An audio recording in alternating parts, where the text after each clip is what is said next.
Microphone check. Good. I almost didn't make it tonight, guys. I thought I was gonna have to rest again, but here we are. I'm keeping this short. We're playing the game now, because I want to see the rest of the story as much as you do. So I already got the game up and running, and let's do it, shall we? I thought I could dress up for suit and tie today, but no, still coughing a bit and still sneezing, so hopefully tomorrow I can actually do it. Also, when it comes to the wishlist, there's really not much that sticks out. People are saying, oh, you should play a Clear Obscure Expedition 33. Problem is, the game is too expensive and I got other games to do. Persona 4 is something I have to try for myself to see if it's maybe worth playing. I tried Persona 3, but nah, couldn't make it past more than 10 minutes. So, yeah, there's not many other games that really stick out. Anyway, back to Final Fantasy it is. So we finally made it to this part of Endwalker, where we're trying to figure out what the heck to do with the final days. I've already did the exploration already, and all the side quests. Comes to society quests, so here we go. What do we got to do with the storyline? How is this going to continue? Okay, give me a second here. Let's find out where this story is going to go.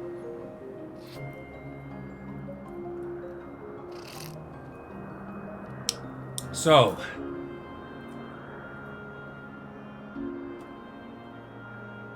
okay, here we go. Now then, our friend Hermes. Aside from overseeing the facility, he also conducts his own research.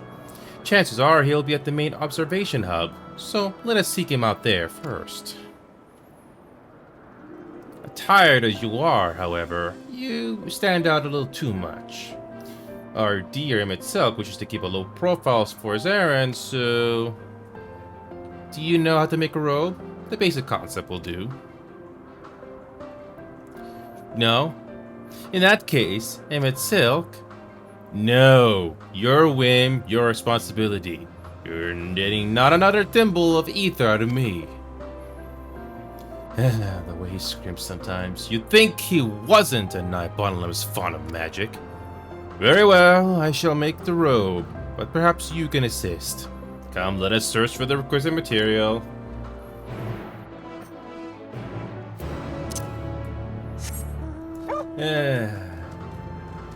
So, the big story moment with Hermes and whoever is in charge of whatever this place is.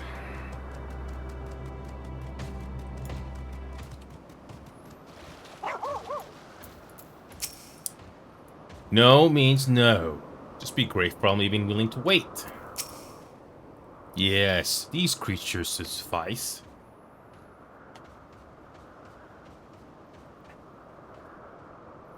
An etheric rope. I want you to use it to capture, shall we say, 2 Pitilodai. There are 3 species here, I believe. Any 2 different kinds should serve. Now, I should mention that the strength of the rope is tied, no pun intended, to the strength of its user. As your ether is still thin compared to ours, you'll need to weaken the Pitilodai first. Good luck. Okay.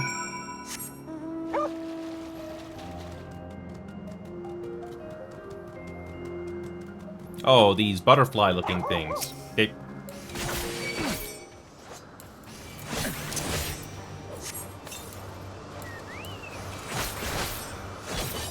Okay.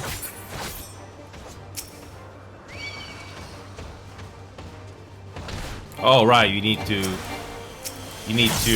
weaken them.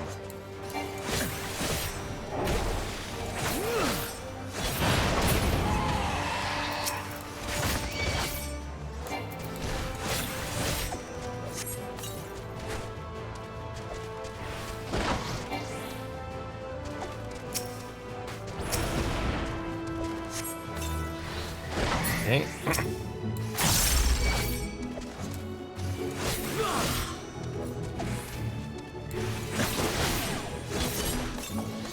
Okay. Done.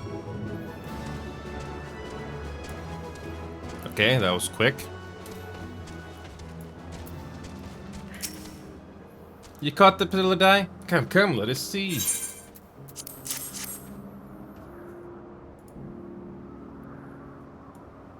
Yes, these fine fellows will do nicely.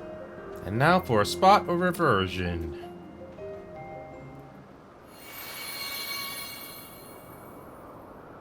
There, it's ready.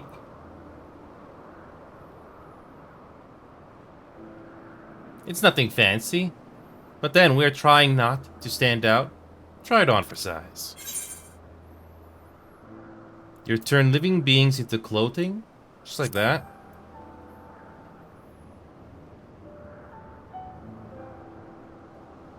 Well, not just like that. You need to revert them to their constituent ether first. Hi, Remedy, we're doing that Rivals thing later. Probably not on screen. I already talked to the other guy as well. So, more or less around midnight or so.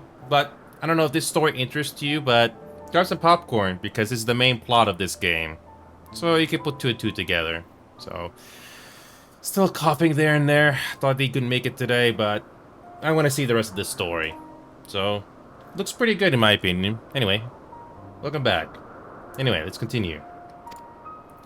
Lest you wonder why I asked for two species. It is due to the difference in their etheric balance. Blending them allows us to produce garb with superior etheric stability. Well and good to disguise and educate it. They don't fool anyone who can see worth a damn. Fair point, but at the very least, it should spare you unwanted attention from casual observers. Oh yeah, this is going along nicely, isn't it? Image Silk speaks true. Even dressed like us, your unusual nature will be plain to those who think the look. Should someone question your presence, don't make up excuses. Much less try to explain what you actually are. No, best to simply say that you're a familiar. The question is, whose? Hey, Dark Assassin, welcome back. Still a bit sick, but not as sick as I was 2 or 3 weeks ago, Dark.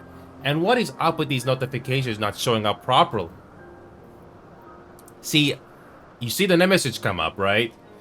Sometimes the sub notification pops up properly, and sometimes it doesn't. I don't know why. Either I have to refresh the page, or I see the number go up. I'm lucky to even get a notification at all. There's nothing in the activity feed, and let me just refresh the page to see if there's any change. Nothing. Nothing at all. Like, come on. Ah, yes. Small indie company. Ah, yes. This may sound selfish, Dark, but you know how they had to give everyone a deadline to delete all the hours of VODs or clips that they have? Well, I'm glad I didn't have to. Well, I'm glad that when it came to the process of deleting the videos for me, it was surprisingly not that bad. I had like what? I don't remember the number, but I think if you go to your videos and stuff, if you have like over 100 hours of video or something, you could tell you what the limit is. But I got rid of it very easily because I don't need most of it. That's why it's always good to save your clips or important moments in either YouTube or somewhere else. Excuse me. But anyway, if you want to see the plot for this game here, there's voice acting, but not in this one. But there is. This is the main story. But it's good to see you again, Dark. I was really sick. When I came back from the overseas trip, I was done. I was like, I couldn't do much. I ended up missing work too. 2 weeks I was knocked out. So I'm still coughing, but trust me, it was worse. Anyway.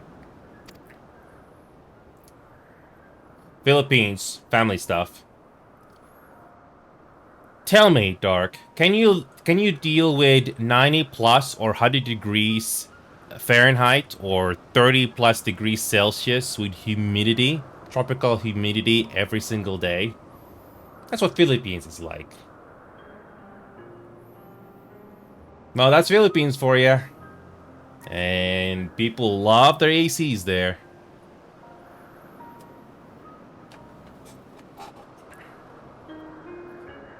The only cold you get in Philippines is either you get a fan or AC.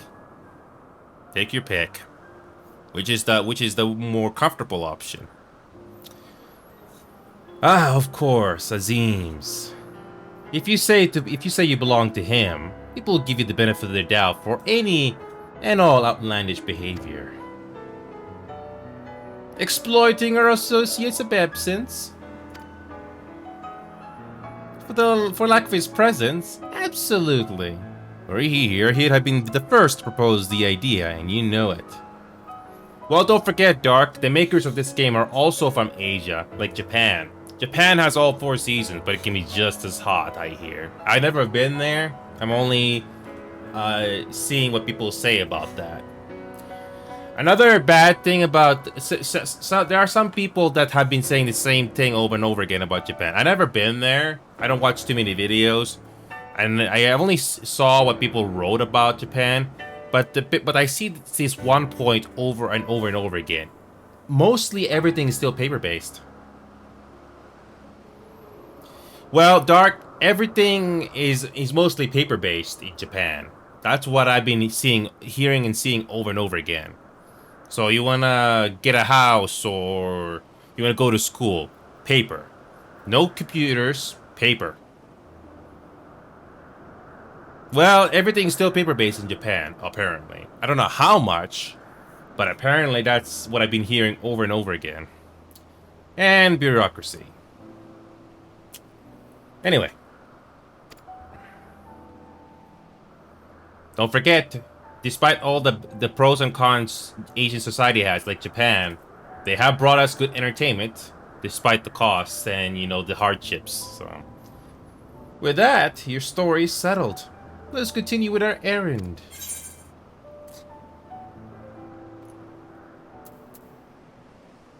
Sophist rope.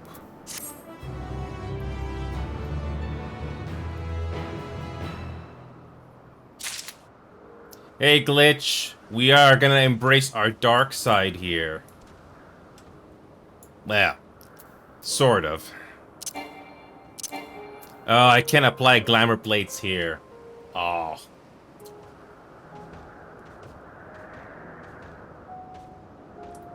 Yep. So yeah, Dark. So I played the Persona games. Well, Persona 5 specifically. I was able to complete Persona 5 off screen. I'm glad I did not show you on screen, because it can be very frustrating. I tried Persona 3, but nah, it feels too slow for me. Also, Dark, it's good to see you again. So, Dark, I like the music in Persona 5, the latest one in the series. I don't know if Persona 6 will ever come out, but there are some good songs in Persona 6. Sorry, Persona 5. What did I say? Persona 6. Gotta love our wonderful brain just being whatever it does sometimes, you know. But there are some songs in some video games like Persona 5 that I do want to listen to when not playing the game. So, let's be honest here. Not many video game music I want to play when I listen to when not playing the game. But there are some good ones there that I don't mind, you know, playing loudly.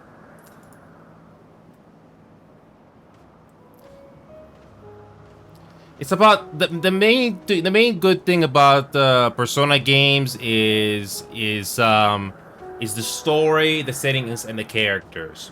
The calendar system is something you either will like or you don't. For me, it really tests my patience, and the game asks you to grind a bit. Yeah, I wasn't grinding that. I just lowered the difficulty. I don't mind grinding in video games. Heck, I grinded the heck out of this game because it's an MMO. But Persona games, no, I'm not that invested to grind. So, without spoiling anything, there are some good. One of the best things about Persona games, there are some good music there. There are some good music. And I'm not gonna play you a montage of music, but I'll play you one of my favorites games. So sorry, one of my favorite songs from Persona 5, without spoiling anything. If the game is interesting and it's worth my time, I will grind, but not every game. So this was one of my favorite songs in Persona 5. Very upbeat, especially when you're about to reach the finish line. Again, without spoiling anything. Just listen to this.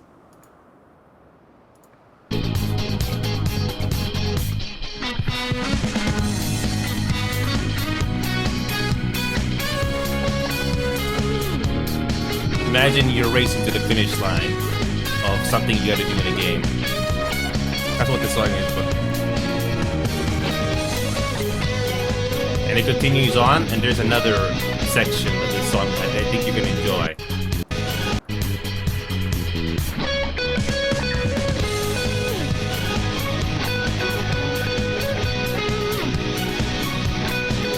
Yeah, I'm just playing this for anybody that's not aware, but I thought it was worth playing again, because that's how good it is, in my personal opinion.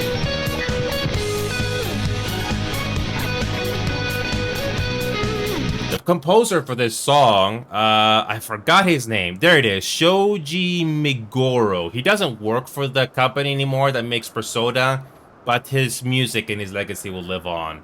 He has made some good songs for those games when he was still there. So, it's good to see Glitch again here. Anyway, back to this game here. Yeah, the thing is, Dark, are you willing to go through the calendar system and the pacing, which not a big fan of with the Persona games, but the story and the characters made me care about it. So honestly, if you got the time, just watch just watch the scenes of that game from a video. You're not really missing much. The gameplay is something that not everybody's gonna like.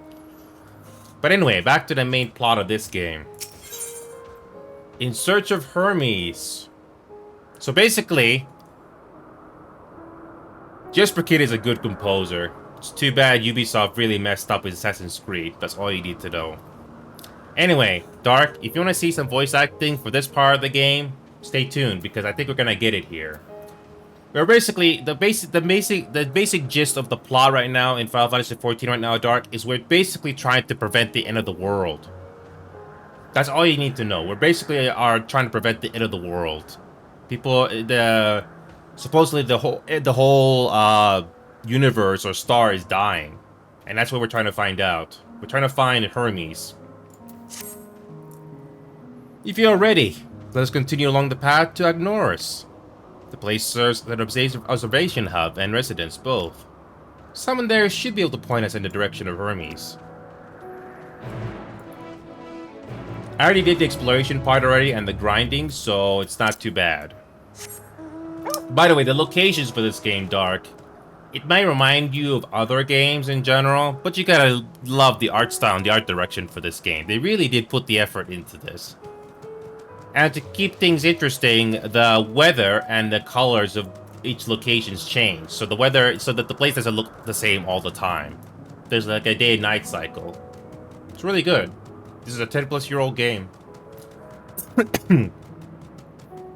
So up ahead, we have a quest marker, so hopefully we'll finally get some plot here.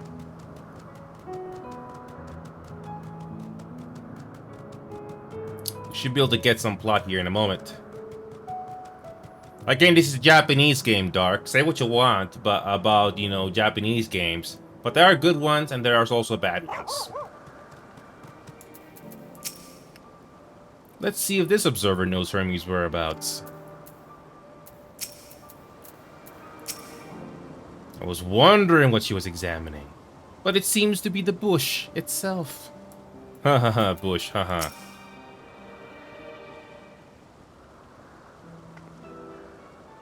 Yes? Can I help you? Yeah, it's a program called Stream Avatars. If your computer can handle it, the animation for those things walking on the bottom of the screen will be smooth. But if the computer is really running hard, it'll lag. Like it's not smooth. That's all you need to know. We wish to speak with Chief Hermes. Do you know where you might find him?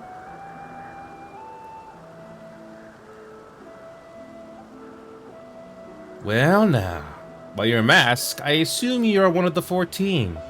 I was unaware there was to be a visitation. Between you and us, it's something of a surprise. Your discretion in the matter would be appreciated. I see. My lips are sealed. The chief should be out conducting observations, as usual. His focus of late has been aquatic creatures, so I expect you'll find him at one of the pools here. The pools, you say? Many thanks, and apologies for disrupting your work.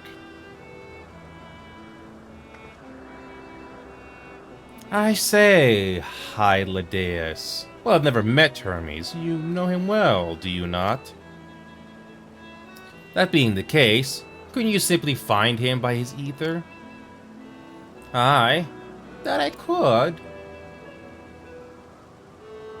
As you know, Emmett Silk and I can discern the color of souls. By the same token, we can also see ether quite keenly, and from great distances. With this skill, I could readily locate Hermes, but I felt that would be a waste of an opportunity. We're here to perform an assessment, after all. By searching the ordinary way, we stand to gain insight into Elpis and the man in charge of it. Honestly, Dark, I wouldn't worry about upgrading the overlay or anything like that if you're still into this. Unless something significant happens, I wouldn't worry about changing it. I know some people say that's gonna be lazy, or some people say gonna keep it simplistic, but if it ain't broke, don't fix it. I know that's a very cliche phrase at this point, but I don't think most people in this media are gonna complain. Anyway, thanks, Dark. And hopefully the next Armor game will actually be decent. Armor 3 is so unoptimized. I just use a simple overlay. Nothing special. Add a simple image. Nothing too fancy. It gets the job done. This is much as for your own enjoyment, like as not, but point taken. If you're going to accompany us, make yourself useful and help us look for Hermes. According to his profile, he has short, dark hair. So you know, it's because we're in Elpis that we don't have our cows up. Special exemption due to the need to be aware of dangerous creatures. Elsewhere, we don't exhibit our individuality. It's unseemly. This is all common sense, but I would not assume you possess any. It's a rare treat indeed to be able to search for someone by their appearance, and I thank you for humoring me. Come, let's find our man.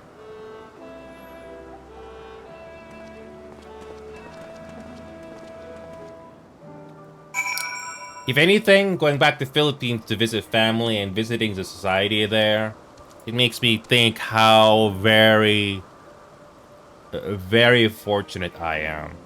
Don't get me wrong, all of this is nothing really special by North American standards, but if anything, it just reassures me to try to stay humble, which can be very difficult to say the least. We all have our dark sides and bad sides. Trust me, most people don't even have all this computer stuff, especially with the place where I went to in Philippines. It was a very nice getaway, and that's the way of life there. The only big difference now is that smartphones are easier to do no matter where you are, which is nice.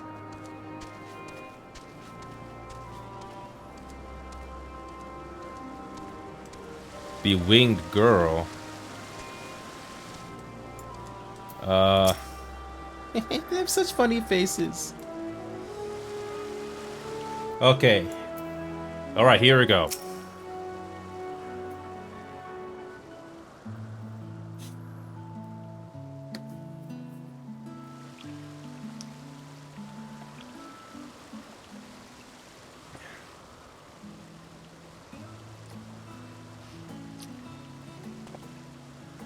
Huh. You are... Yes, we came from a long time ago. Oh. Different. You're different too. You and me. We're alike. Friends. I want to be...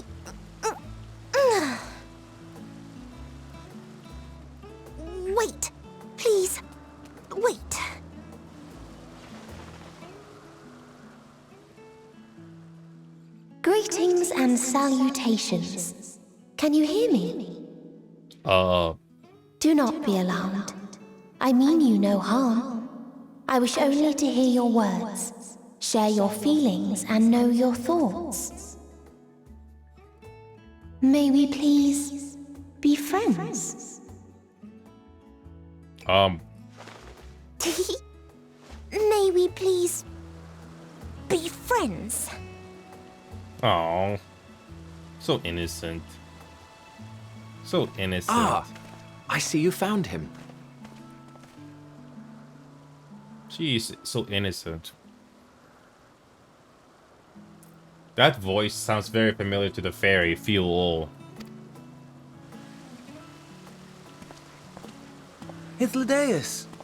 It's been a while. Too long, I think. Too long indeed for close collaborators.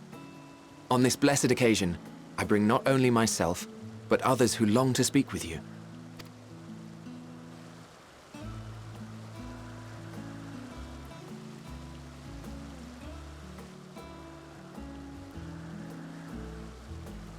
You are of the convocation. Emmet Selk at your service. Do I have the honor of addressing Hermes, Chief Overseer of Elpis? You do. You have traveled far for it. Given your facility's purpose, its remote location is something of a necessity. Would that I didn't have to rely upon a guide. Oh, you wound me. Have I not ever been an attentive and helpful friend? But moving along to more agreeable company, this one we chance to... Oh.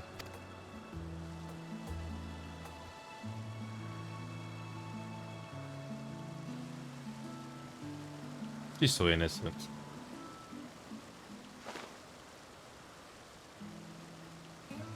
Well, you certainly have her attention. Is she one of yours, Hermes? Very good question.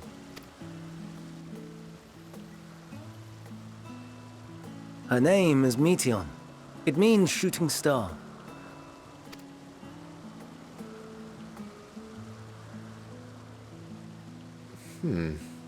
If I may make an observation, her ether is terribly thin. I fear she might dissipate at any moment. You can tell? Oh wait, they can. Nor do I believe you've made a submission to the Bureau. I would remember such a concept if you had. I haven't, as you say. I judged it too early. She's a pet project of mine, still undergoing preliminary testing. But rest assured that I will attend in person ere long. Very well. Being an authority on flying life forms, I appreciate that you are exacting in your work. I shall look forward to your submission. If we have finished with the perfunctory chit-chat, I would discuss official matters. Him itself, he's so familiar with that personality. By my coming, I trust you already anticipate the subject. I have an inkling, yes. Please wait to the main building yonder. I shall join you as soon as I've returned these creatures to their homes. What's wrong, Hermes? The Namastoma is missing. What is that?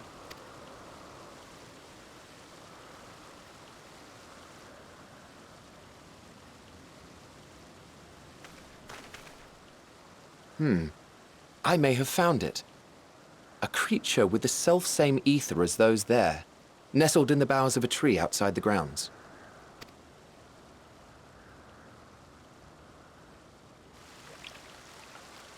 You're saying they can climb, with their sorry excuses for limbs?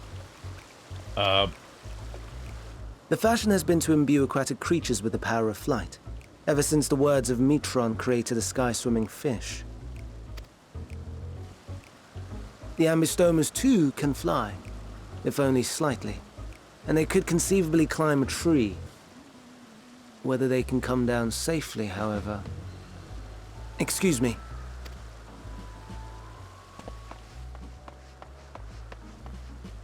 I'll help, too!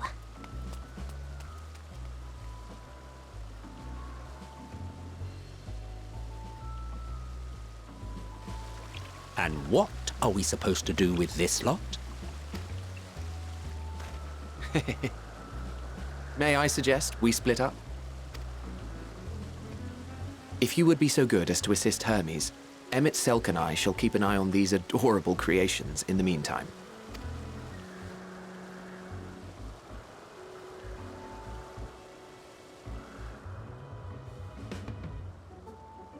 Yes, we need to take care of some fish. The world is blowing up, but now we get looks for some fish.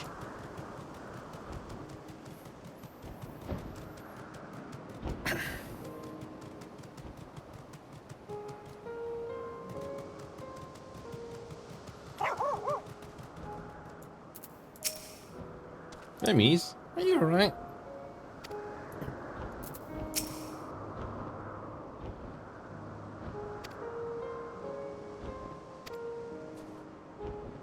The Ambystoma. Hermes saw it high up the tree. Climbed up to get it, but he jumped on him and he slipped. Do you need a hand? No, I'm fine. I'm a little embarrassed. Now, for your own safety, please stand back.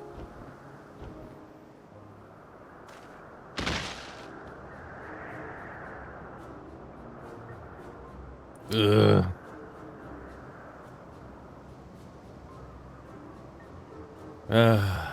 Yes. Hermes, are you alright? Quite alright, yes. Apologies making you worry, Meteon. But you and, you are called an intriguing name. Somehow reminiscent of a new creation. Thank you for coming after me.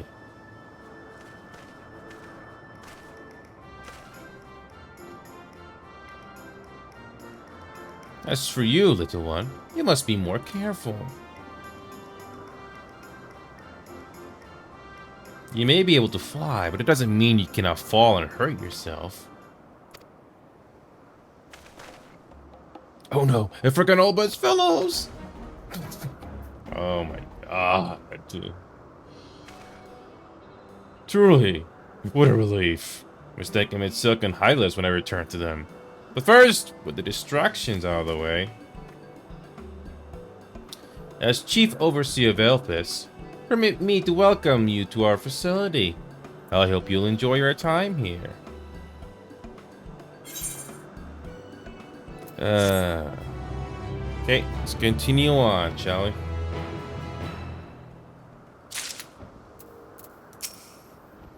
I'm glad they're safe. Hermes and the Ambystoma. Okay. Well, we mustn't keep the others waiting. Let's return to our Norrises. Okay. We gotta save the fish. Save the fish. Okay. Excuse me.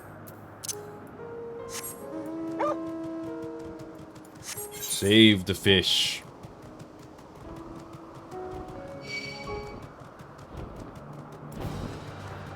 So, how is the plot going to continue from here?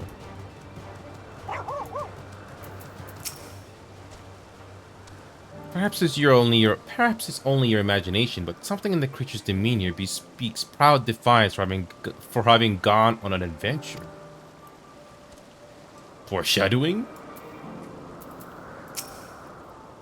Some creations stay out. Some creations stay outside. Others stay at Catissus, like the Ambystomas. So it's blissfully uneventful in your absence. The little ones were on their best behavior. No more errant creations to distract us from the matters of actual import, I trust. My apologies for the trouble. Owing to your kind assistance, all the Epistomas are safe and well. I'll presently send them back to their space, if you will go on ahead to the main building.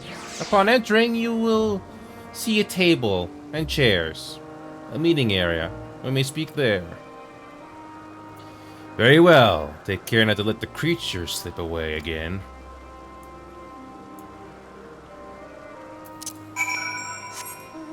Okay.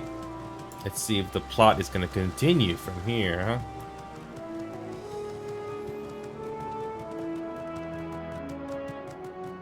For a moment, I thought we were in Harry Potter, but this is not Harry Potter.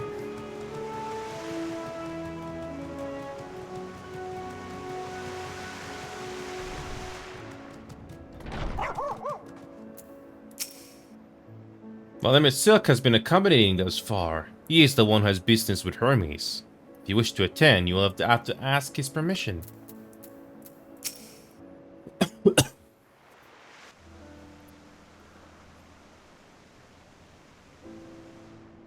This appears to be the place. And here is where we part ways.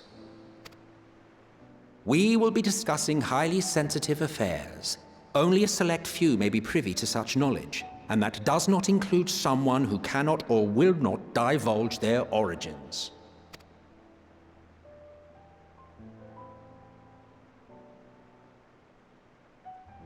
What? Will I have to remove you by force? Ah, the irony.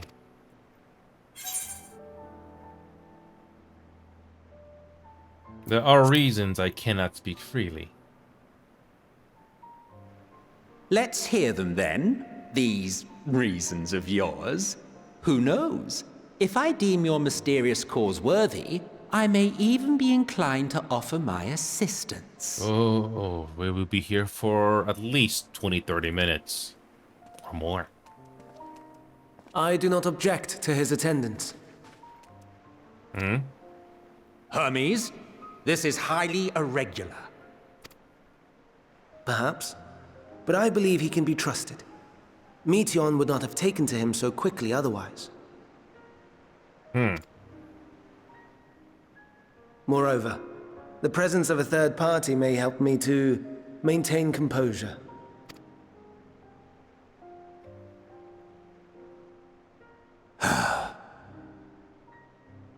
As you wish, then.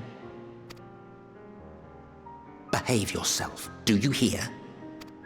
We got a big problem. We got a big problem.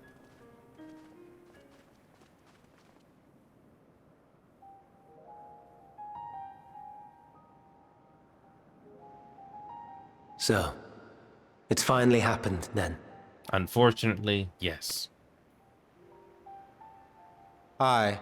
Van Daniels declared his intention to step down and named you as his preferred successor. Oh, I was wrong. In recognition of your knowledge and your works, the Convocation is giving the recommendation due consideration. As one who does not know you personally, I am to use my impartial eye to take your measure. And above all else, to ascertain your disposition towards the invitation.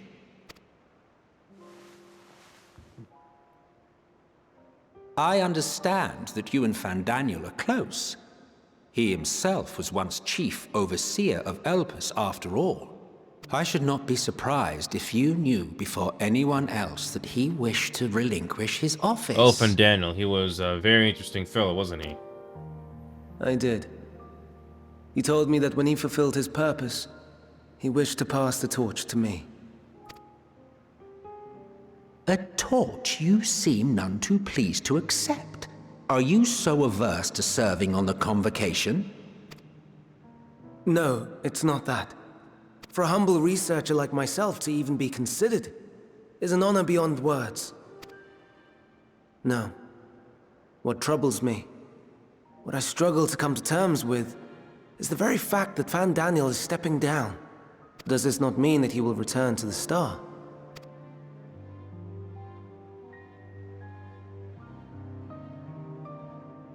Of his own volition, yes, like so many others have before him.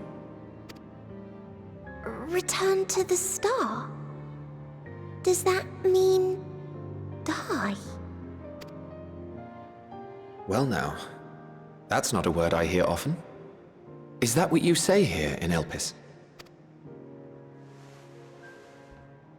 Mankind is the life of Aetheris. Each of us, a drop of blood flowing through its veins, bearing sustenance.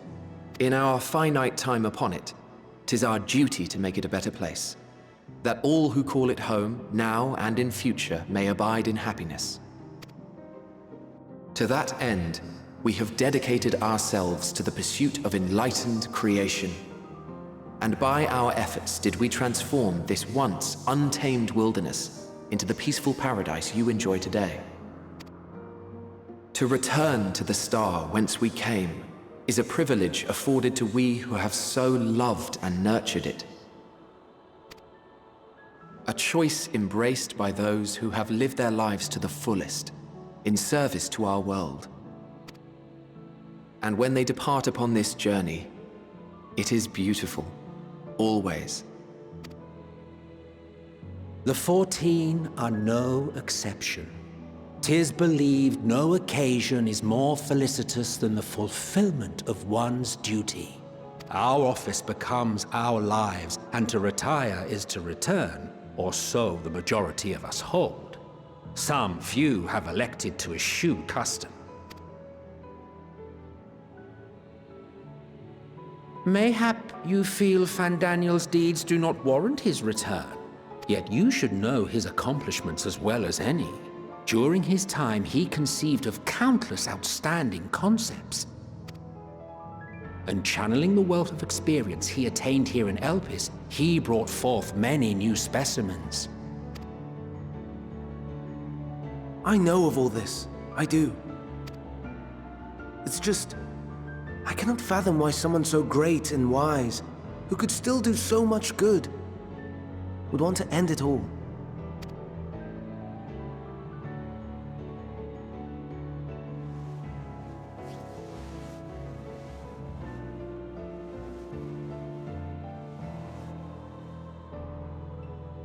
Oh no, I've made her upset. Forgive me. I know I requested your presence. Might I trouble you to take Meteon outside? A change of scenery would do her good.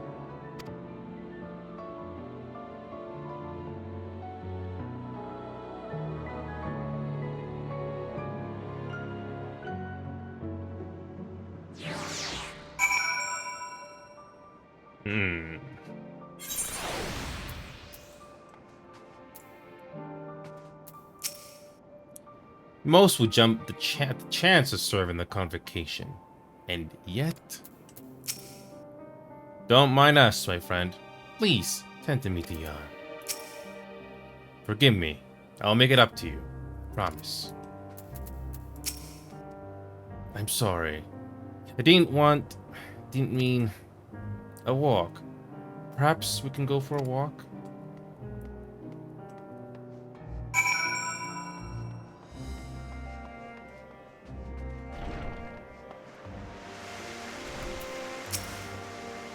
Hermes gets sad when he thinks about death.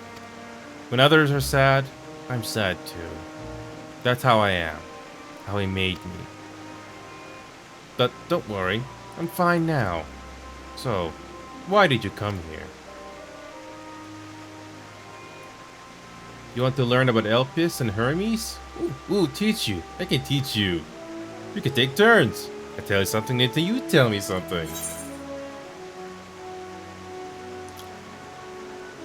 Does it really matter? It depends your preference. Sure, why not? Then it's settled. Where to start? Yes! Let's talk to Memnon. He should be near the Aetheryte. I'm not good at explaining, but Memnon is. So I'll have him explain instead. Okay. Excuse me.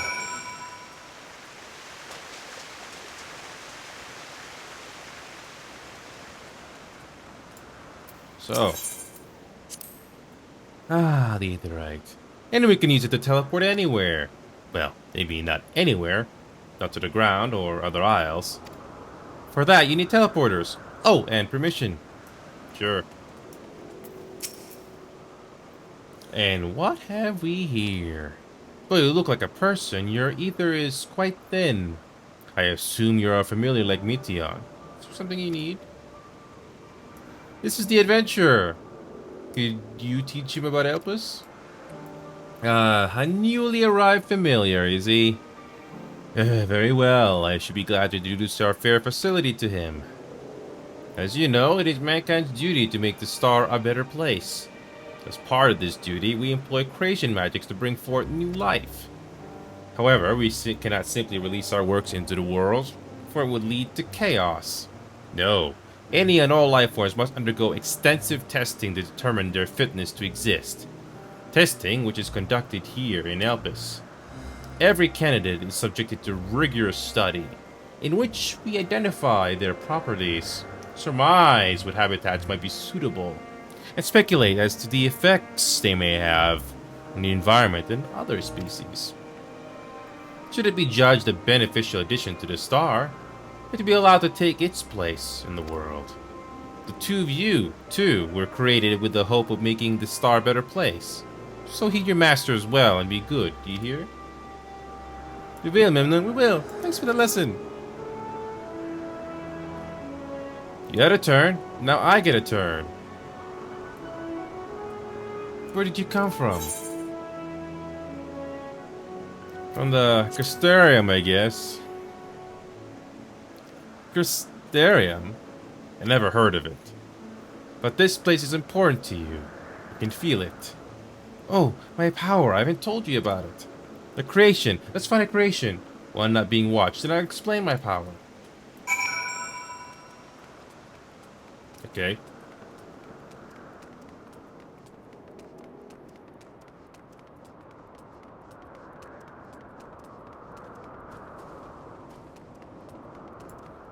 Okay. There is never a dull moment with the Aurier. Their fondness of minerals makes them highly unique. I dare say they will be no less popular. Spriggans? What are Spriggans? Oh no, we call them Aurier. If there's many, if it's just one, we say Aureas. Though they're cute, they can be naughty. Sometimes they run off in concept crystals, and Hermes has to run after them. Okay.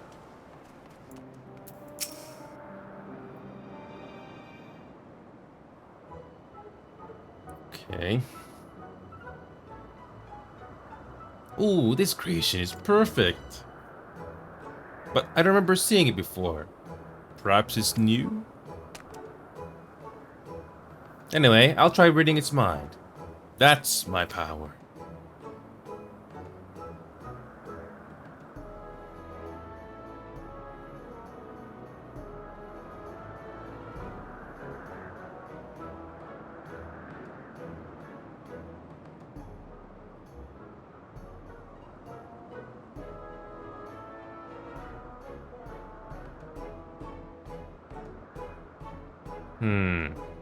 Can't read it.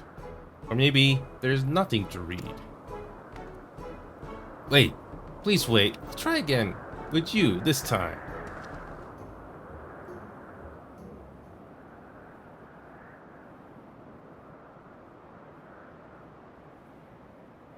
Okay.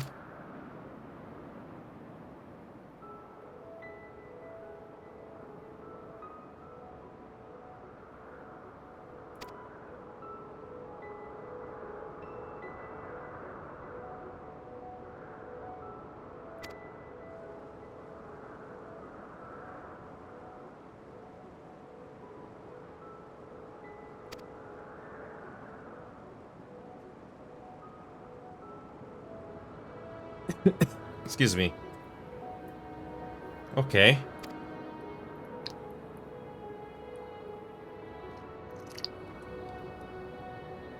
That's true.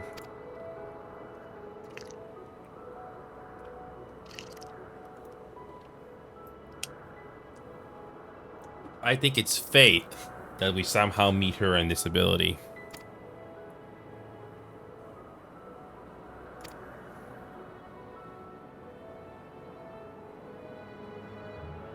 Oh, she's so innocent. There are people like that out there, especially young ones.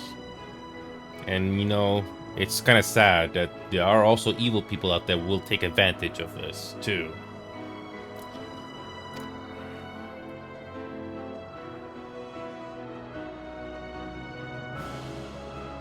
Do you hear me? Good. Ah, it's my turn again. So, what are you good at?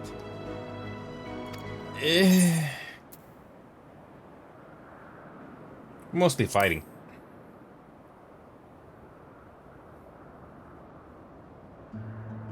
Ooh, fighting. That must mean you're strong. Hermes is strong too, but he doesn't like to fight. Even when creations fight him.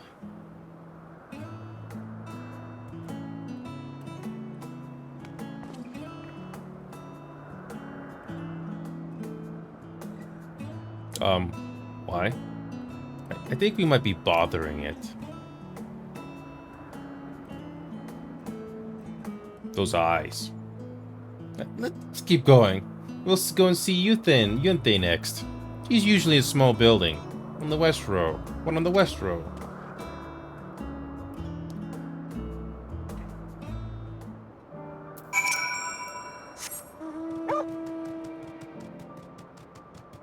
You know what would be nice, but I think too much effort? The companion can be on our mount as well. But I think that's too much to ask.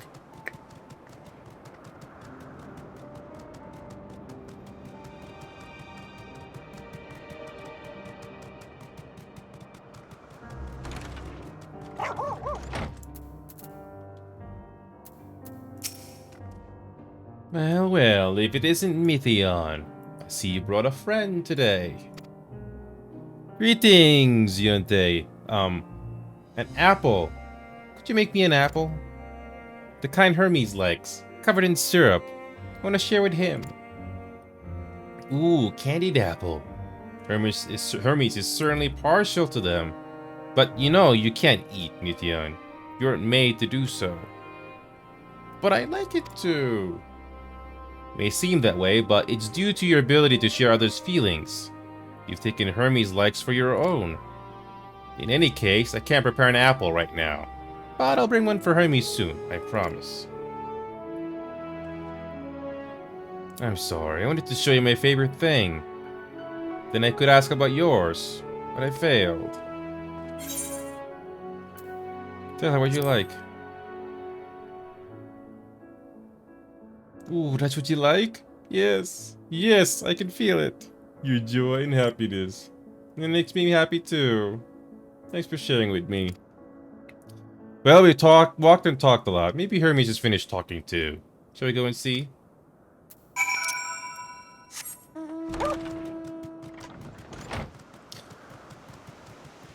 I wonder where this plot is going. I wonder.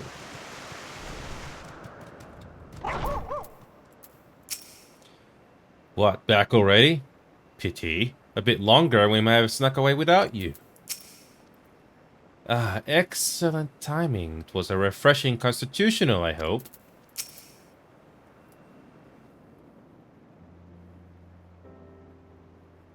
There you are. I can see the fresh air has done Meteon good. And he wanted to learn about you and Elpis, so I taught him. About this place, about my power, about your favorite food. I'm not sure that last one will be of any use. But I do appreciate your keeping Meteon company. While you were away, I finished speaking with our guests. Finished? Hardly.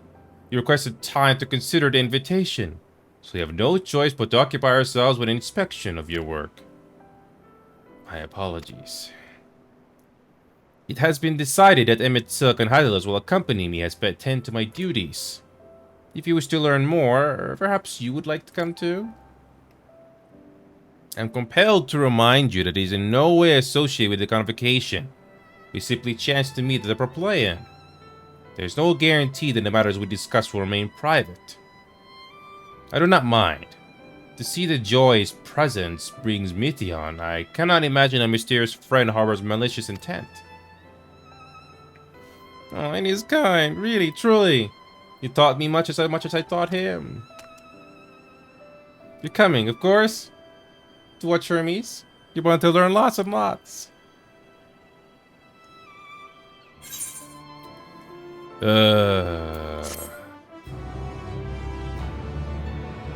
And the plot thickens.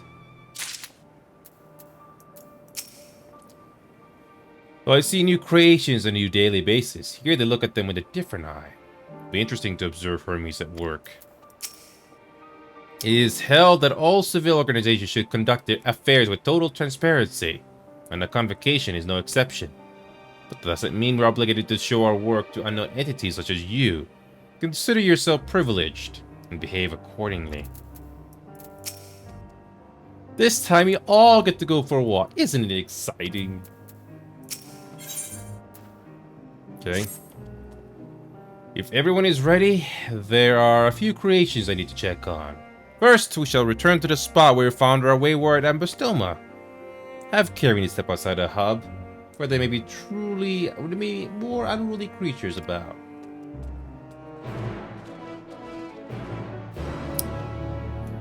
Okay, the plot continues.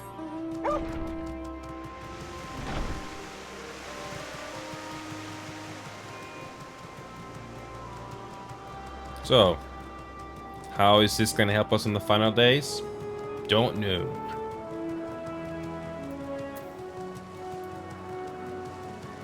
These clouds make this area look good.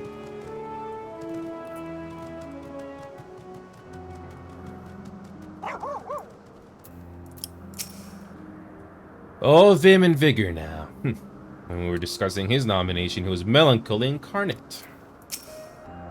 Ah yes, the Intide Petiloda, one of the newest species of the ever-popular butterfly. You still bothered about your robe? Don't be. The few specimens for your purpose won't be missed. So beautiful. Petiloda.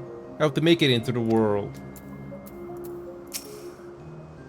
This here's a new species of Petiloda we recently set loose. It has been doing very well, managing to maintain a stable existence thus far. If it can see its observation period to the end without issue, we shall release it onto the world. Tell me, do you know the difference between living beings and arcane entities? It is the presence of a soul, yet the soul isn't something you can choose to have at will.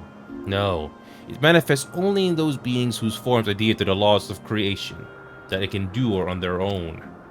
Beings that do not fulfill this requirement, such as those spontaneously born of magic or natural phenomena, do not have souls. No matter how much it might resemble flora or fauna, if it lacks a soul, then it is considered an arcane entity. So you see, it is not for mankind to decide what is living. That domain lies beyond our manipulation, and it is hubris to assume otherwise. But come, let us head to the nearby beacon. I received a report that arcane entities have gathered there.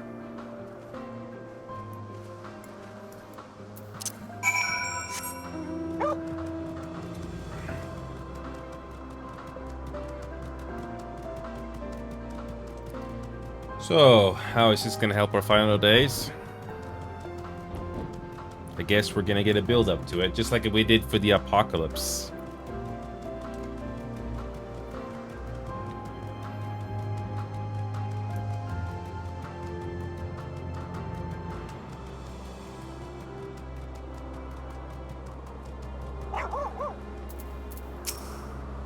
A fascinating creation. Much like yourself, little one. Renowned as Hermes is for his flying life forms, it's a rare privilege to be able to see one of his works in progress. We're meant to be observing Hermes, but instead we're stuck with Mithion. Well, I suppose she herself serves as proof of his prowess as researcher and creator both. Interesting. You're interesting too. Tell me, how did you find the Apostoma? Oh, okay. Ah, yes. Lightning Pneuma, just as the report said. Although we call this structure a beacon due to its form, it's in fact a magical device. By manipulating the balance of elements, it keeps the Isle airborne and maintains the climate thereupon. In the course of its operation, it often sees an internal shift towards a given element. Right now, the element is lightning, which draws the pneuma here to replenish their ether. It appears Meteon is busy. Would you care to assist me in her stead and feed the pneuma? Oh boy. We got busy work. By using this lightning converger, you can harness ambient lightning and focus it into a ball. A veritable feast for dazzling friends. Go on, give it a try.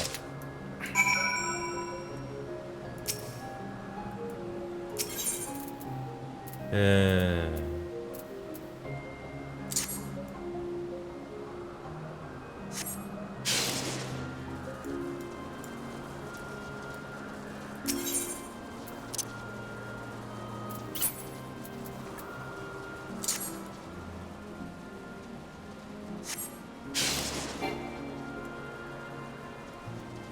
Oh, we just need 2 targets.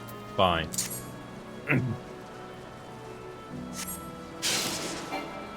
Oh.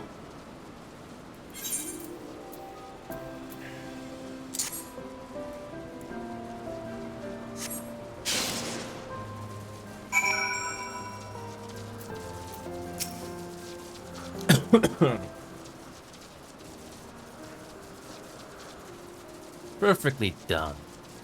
Look.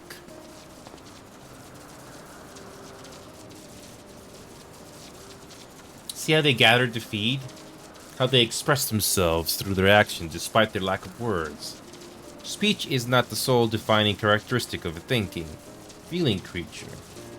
Nor is silence an indication that they do not possess these qualities. Be it a soulless arcane entity such as the Pneuma, or an ephemeral life form such as the Petalota, all seek to perpetuate their existence, to survive. Is Meteon a living being?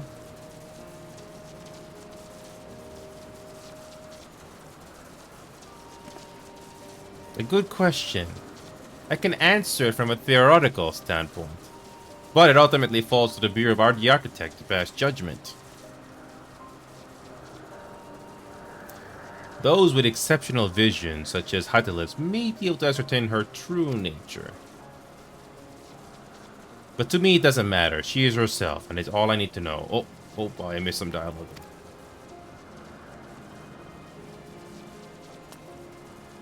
Oh, you finished already? I'm sorry, I was in the way. Not to worry, my dear. They missed nothing of note, and we still have plenty of work for them to observe. Next, we'll head east of the mountain, Morning Dew. I need to speak with some observers there. Oh boy.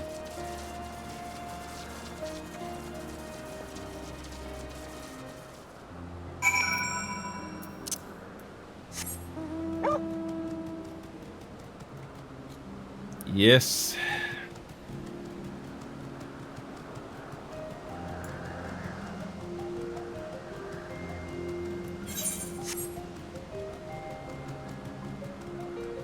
Okay.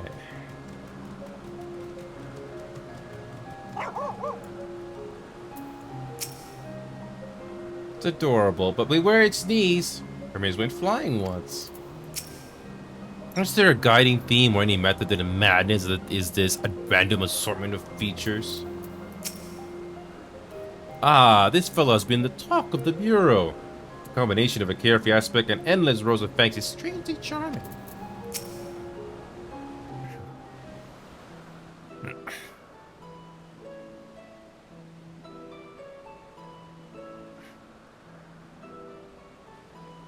Amazing, is it not? The Ampelos, one of our newest subjects.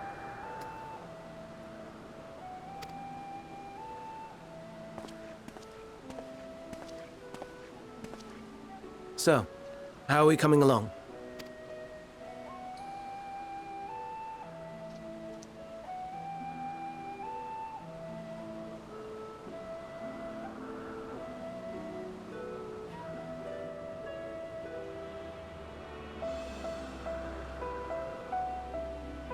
Coincidence?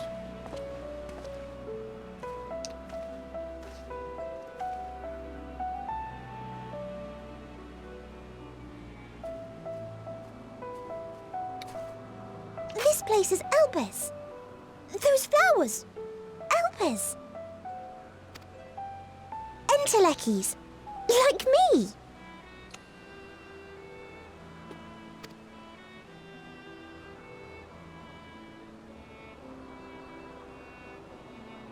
They are a product of Elpis, and so named for their birthplace. A happy accident, born of the hands of a former researcher who loved beautiful blossoms. Unique for how they change color, to reflect the emotional state of those nearby.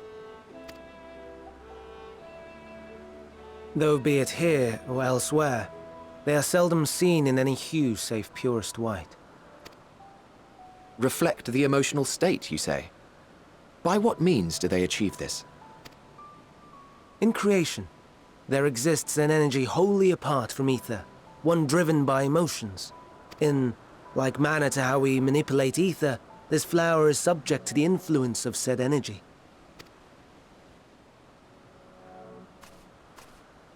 While it has no will of its own, it is sensitive to the prevailing emotion in the vicinity, and reacts by altering its color and vibrancy. And it dies when it's just really bad energy. Oof.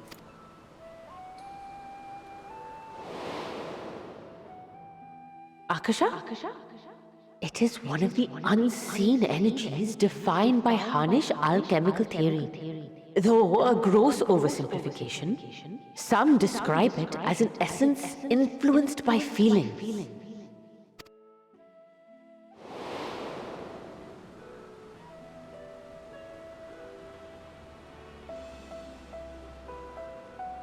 Akasha.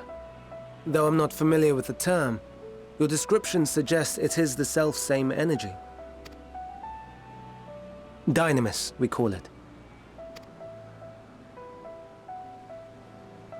And those entities like the Elpis flower that have the ability to interact with this energy, converting emotions into tangible phenomena, are Entelekis. Now that I think about it, this voice actor for Hermes, is it similar to Fedanio? Or is it just a coincidence? Or is it just my mind playing tricks on me again? But it sounds the same. Or kind of sounds familiar. That's me! That's me! An Enteleki!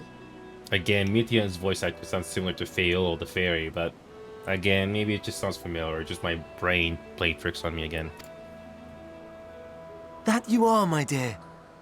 And no ordinary one at that, but the first possessed of free will. Yeah, I won't be surprised if it's the same voice actor as Fernando. Wait. A form of energy other than ether? Dynamis? I've never heard of such a thing. Hardly surprising. Dynamis cannot be seen, much less felt. And though its existence has long been theorized, we had no proof until the flower's serendipitous creation. What's more, Dynamis is far weaker than ether. Under normal circumstances, its effects are drowned out by the latter, on account of which, beings comprised of and reliant upon the ether, like you and I, are unable to make practical use of Dynamis. 'Tis a truly esoteric thing, known to but a select few scholars. Intriguing. Then, given the limitations you described, why create Meteon?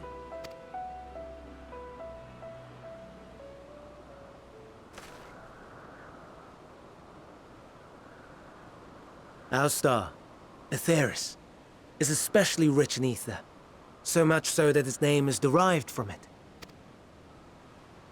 However, when we consider all energy in existence here and in the vast space beyond, Dynamis may account for as much as 68.3%, the more abundant form by far. Were we able to control it, we could open the door to limitless possibilities. 'Tis not unlike a gently flowing stream, unable to break through the dam of ether barring its path. But if we could imbue the stream with the vigor of a raging river...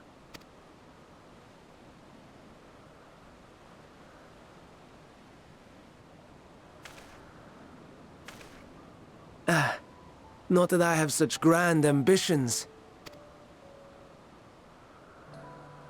Nay. I merely wish to create a being that could traverse the great expanse.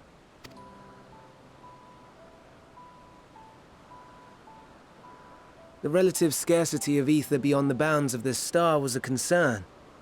And so, I looked to another source of energy by necessity.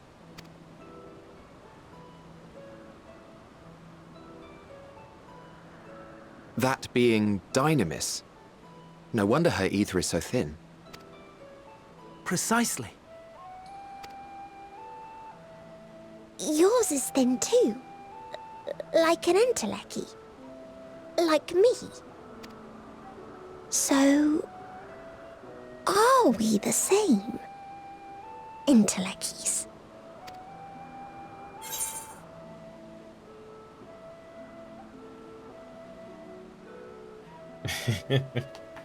Oh, he could be sarcastic. The first one is like, meh, it's so straightforward. Well, I have been known to transcend my limits with nothing but determination. I know Mitsuck will not like the third option, but let's just let loose a bit. If I'm thin, it's because I'm instructed to do a proper job.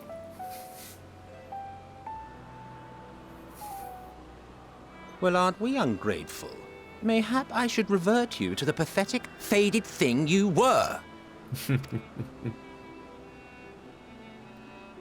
A deficit of ether alone does not an entelechy make. It would, however, make it easier for you to interact with Dynamis. And limited though its influence may be, this quality could prove the difference between victory and defeat. You do well not to underestimate it.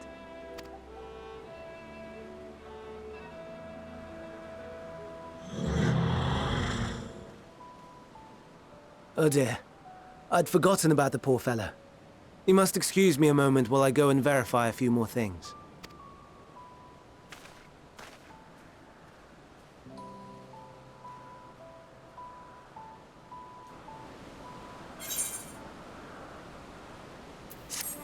So, more exposition, more or less.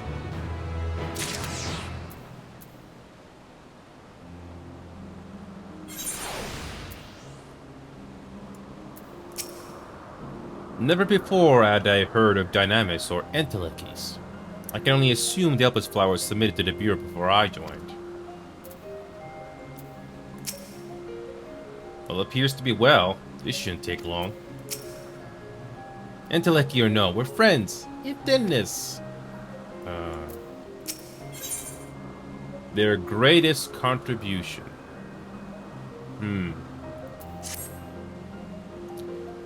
Not that I or anyone else would be able to make use of it even if we knew, but it irks me to discover that there is an entirely different form of energy, and no one told me. That personal annoyances aside, Hermes' knowledge is undeniably impressive. Given that there are none among the 14 who specialize in the Celestial, he would be a welcome addition. Assuming he can be persuaded to join, that is. Still can't understand his hesitation. What do you specialize in? Ooh, you wish to know why Emmett Silk was chosen for the convocation? I should be glad to share the tale. It began when... Not another word. Lest you've forgotten, we're here to learn about Hermes, not me. I spent youth is not your concern.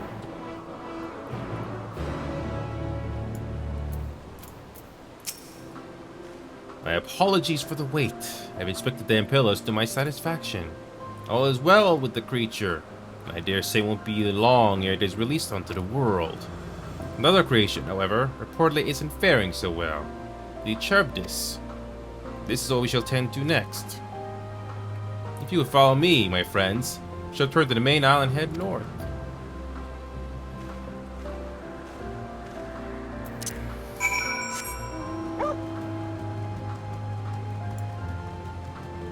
Okay.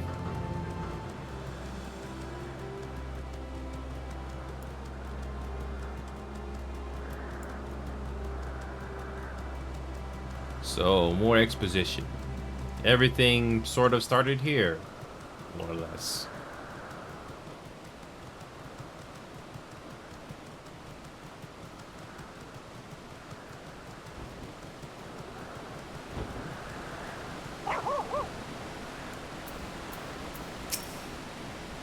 Why is this one blue and shiny? Oh, forgive me. I thought another member of the convocation had come.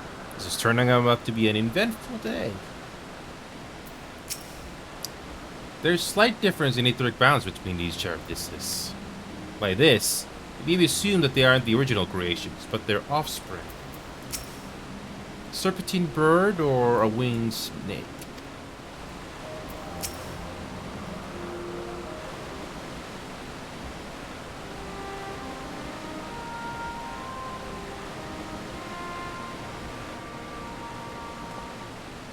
I understand there's a problem with the Charybdis. Yes, that's right. As you know, the Charybdis is based on a sea creature. Owing to adjustments to enhance its affinity to wind, it is capable of flight. The specimens created for the concept could all fly without issue, but a problem arose in subsequent generations. This third generation creature was born with an etheric balance, leaning strongly towards water. Its aquatic origin reasserting itself, it would seem. The result being its affinity to wind is diminished, and it cannot fly. No matter what we try, we can't get it to rise even the slightest bit. For such change to manifest in so few generations, I fear they are too unstable, flawed. With your permission, I will revert the creatures and recommend to the Bureau that the concept be revised. With its etheric balance leaning towards water, the Charybdis would indeed struggle to manipulate wind. Yet it is too early to conclude that it cannot fly. Having failed at first, it may simply have developed a fear. I shall transform and fly with it, helping it to manipulate with wind until it finds its wings. You don't need to ghost its legs.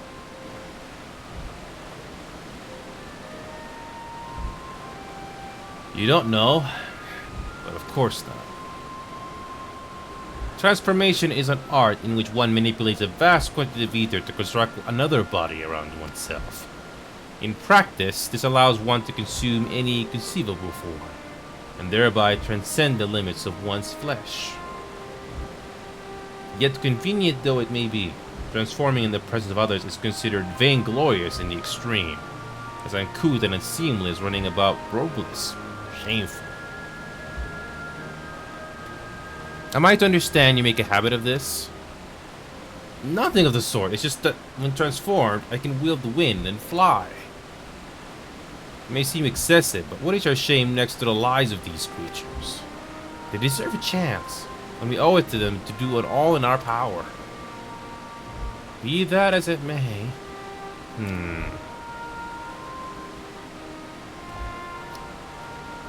Yes, I believe I have a solution. Itself, may I trouble you to move the Charybdis away from its fellows, somewhere out of sight?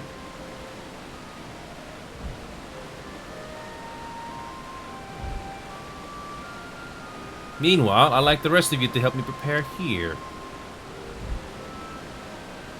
What mischief are you scheming now?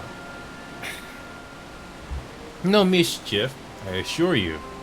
I would but spare you the need to report to your colleagues that Hermes committed an indiscretion. So have little faith and run along.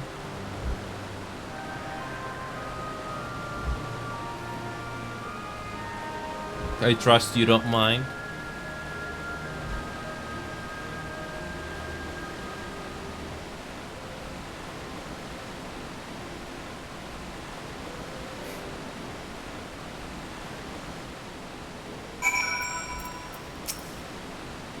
Such bother when you could simply be new. But I should defer to the chief overseer. We must help the Charybdis to fly, or else they will all die. Hydralis is a man of ideas. Wonder what he has thought up this time. Miss Silk is out of sight. Good. Let's speak of the plan. The stroke of genius, really. Him itself trained the Charybdis. Aside from being able to fly untransformed, he can readily see ether currents. And with his adept spellcraft, he can also employ suitable wind magics to guide the creature along. While he is indeed capable of all you described, it is not his duty. I'm loath to trouble him with it. He'll be. As I mentioned, it would also be for his own sake. With that settled, let's begin at once. I want you to go to him itself. Tell him that you have a favor to ask. He'll be disinclined to cooperate at first, but you mustn't be discouraged. With our friend, the trick is to be unflaggingly persistent. Off you go now, and good luck. Yes.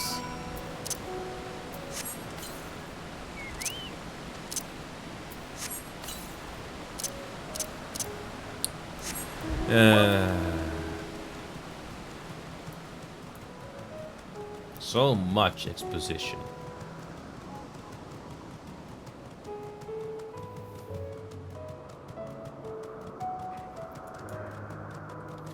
Yep, there is so much exposition here.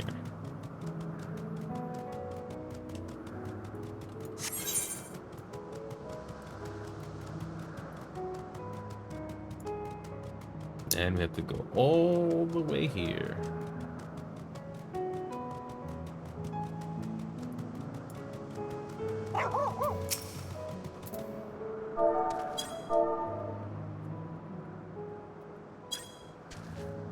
Oh, no, you don't. I'm not lifting a finger. Oh, I don't know what Hyde is up to. And I'll not be made to know. I refuse.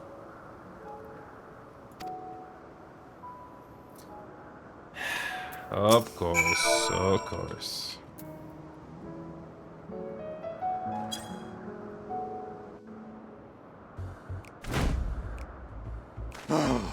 No, no, no. You are not foisting this nonsense on me.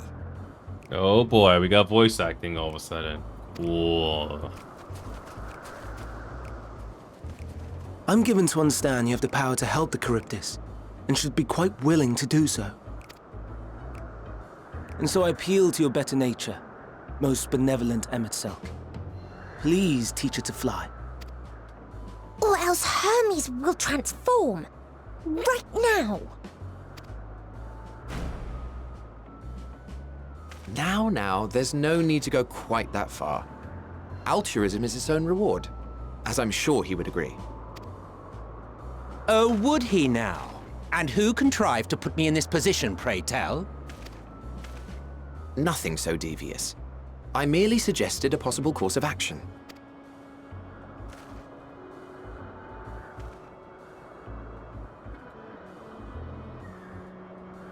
Please, Emet-Selch. Please. Let me guess. Then is talking in his mind. I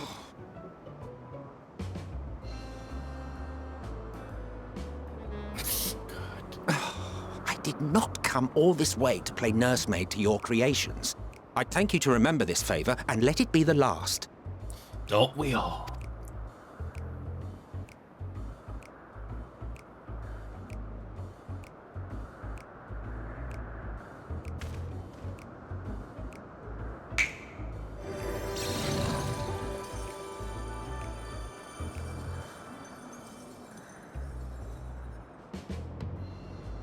I will aid it once it has taken to the air. It falls to you to shepherd it skyward.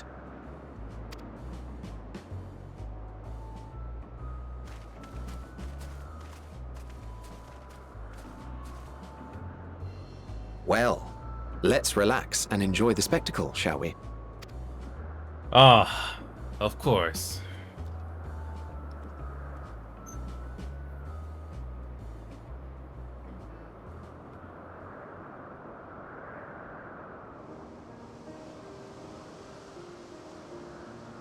You were wondering why Emet-Selch joined the convocation. Oh, we're gonna talk about that now? Okay. Truth be told, he wasn't the first choice for the office. I was, on the strength of my ability to see ether. but I declined the offer. For though my vision is exceptional, I am pedestrian in all other aspects. Worse even, quite abysmal when it comes to manipulating ether, for example. Couldn't transform even if I had a mind to do so. What good is the ability to perceive a problem if one cannot act to address it? Emmett Selk has no such shortcomings. He excels in vision and manipulation both, the latter to an extraordinary degree. If there is a mage more powerful, I do not know of them.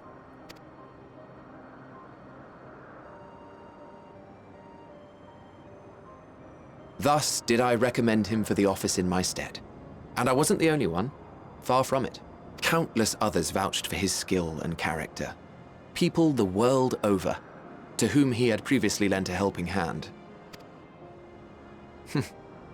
Oh, how surprised he was.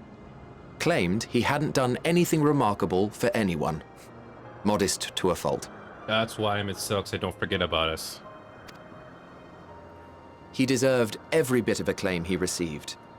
Yet he may well have gone unappreciated were it not for a mutual friend. A singular soul who can't help but involve himself in the business of others.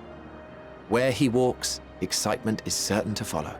His antics irritate Emmett Selk to no end.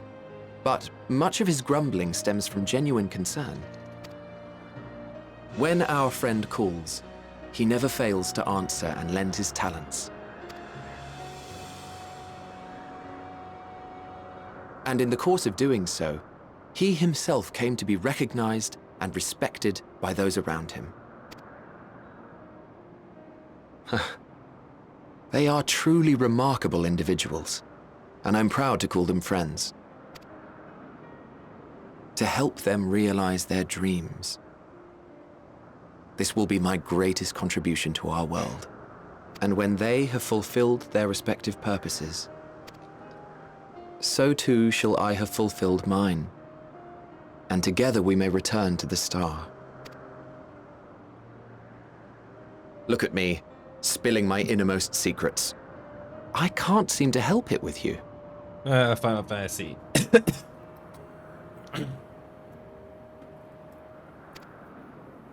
I can only assume it is due to the color of your soul. I just don't understand how you can be so alike and yet so different. We got a long story. Well done, my pet. Well done!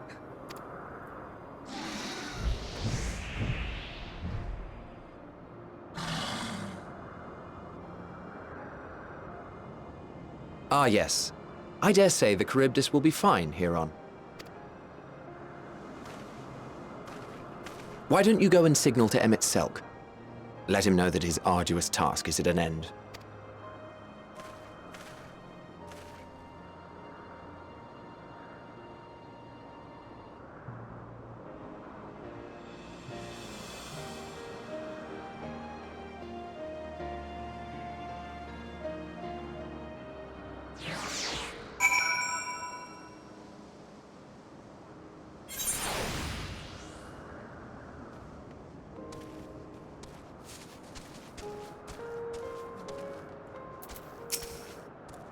Flying. It's really flying. As if you're born to do so. Thank goodness. Look! Look how well the Charybdis flies.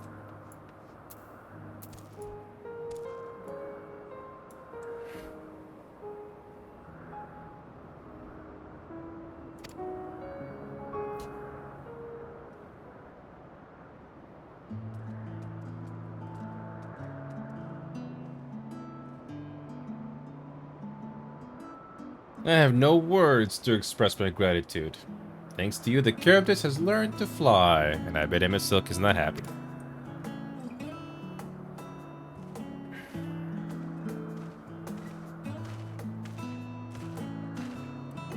And you and I could relax and have a pleasant chat. I'm sure you did. The creature needed some small assistance at first, but soon it was flying more or less on its own. I doubt you'll need to repeat the lesson. That was truly impressive. They witnessed it all from afar. The Charybdis flies. Indeed. With this, we've proven that even a creature with skewed etheric balance is capable of flight. Though we helped it to achieve this, the Charybdis is a herd animal. They may well aid their struggling kin in like fashion if and when the need arises. Keeping this in mind, I bid you continue observing them. If that is what you want. But if I may say so, rather than hoping an idealistic possibility comes to pass, would it not be simpler to have the concept adjusted? That way we could guarantee that anomalies such as this specimen are never born in the first place. These creatures are already here. We will spare no effort in giving them a chance to survive. As you wish, Chief. As you wish.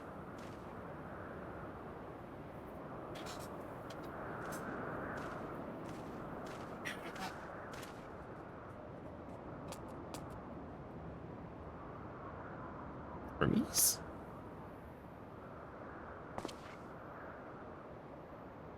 I'm fine. Don't worry. Well, that concludes all my present tasks. Let us return to Agnorasis for now.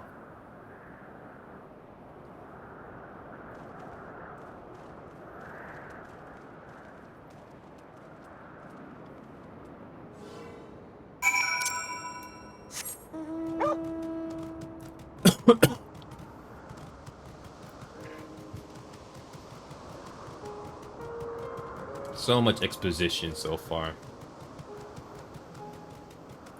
Okay.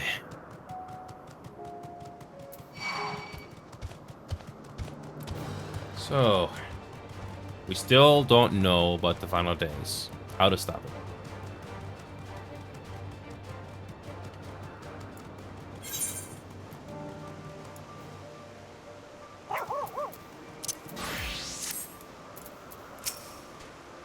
I thoroughly enjoyed myself. At the end, most of all. Now you've seen what I do. Was it everything you were expecting? All the creatures are happy. That makes me happy too. What? Want to apologize for forcing me to help you? To help, do you? Save your breath. You didn't force me to do anything. I merely chose the most expeditious way to have done with an impediment to our business. Okay. Ether to ether.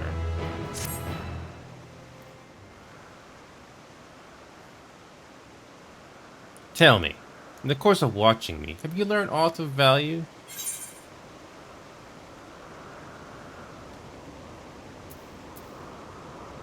Dynamics seem promising.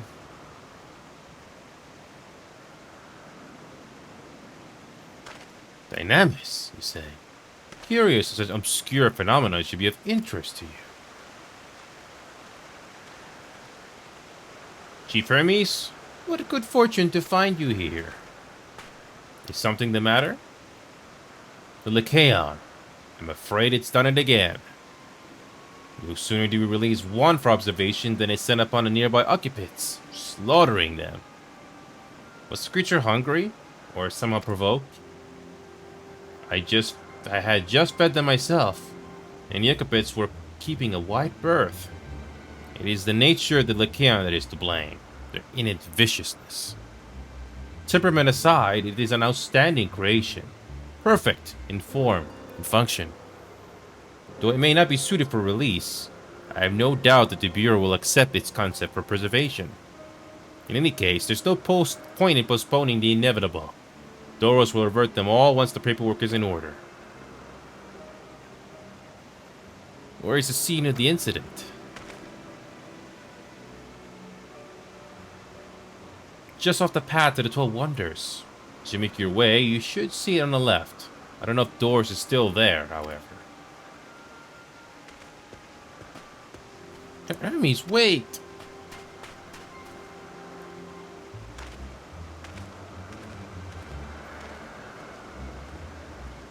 If this is part of his work, then I would observe. We follow.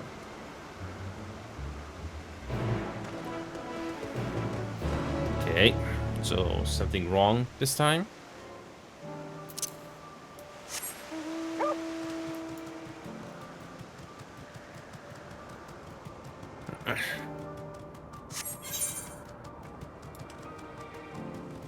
Okay.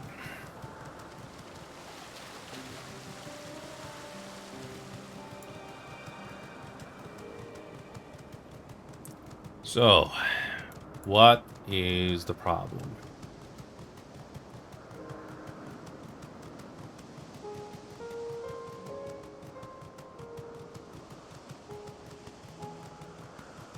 The game is taking a break here. Got lots of exposition here.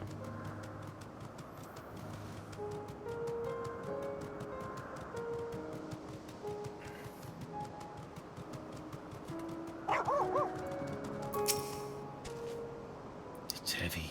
Hermes' pain. Fearsome beast. This Lycaon, but where is it now? The Ichabod is no easy prey. With its hooves and horns, it was designed to be formidable, even on land. Yet they didn't stand a chance against the Lycaon. Lacerations and burns are unmistakable. The Lycaon was indeed responsible. But the creature is nowhere to be seen. Doros must have taken it away. The man makes his base at the 12 Wonders. I shall go and seek him out there. Emmett Silk and I will search the air for good measure, just to make sure the Lycaon did not escape.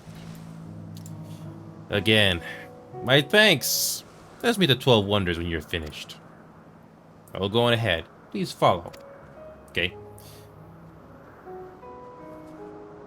Come, it's down this path over the bridge.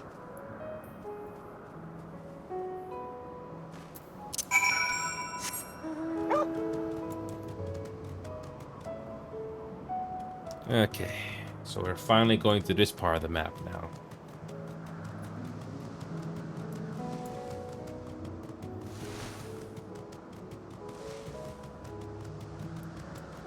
This part of the story is taking its time.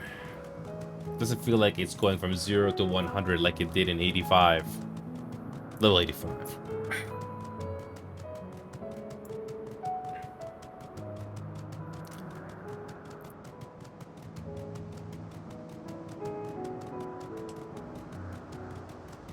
Okay.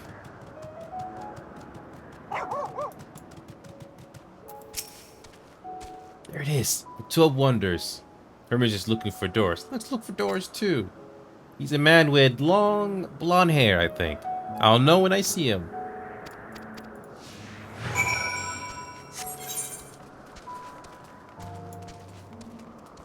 Okay.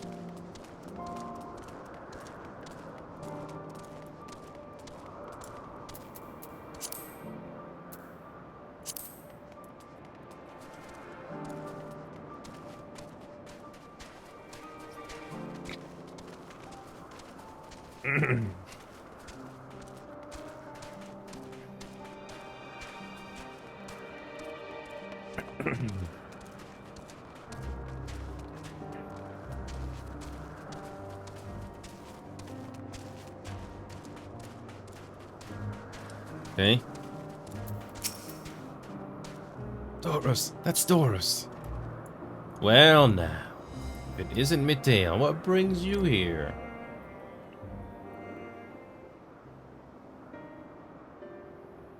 Ah, I thought I heard familiar voices.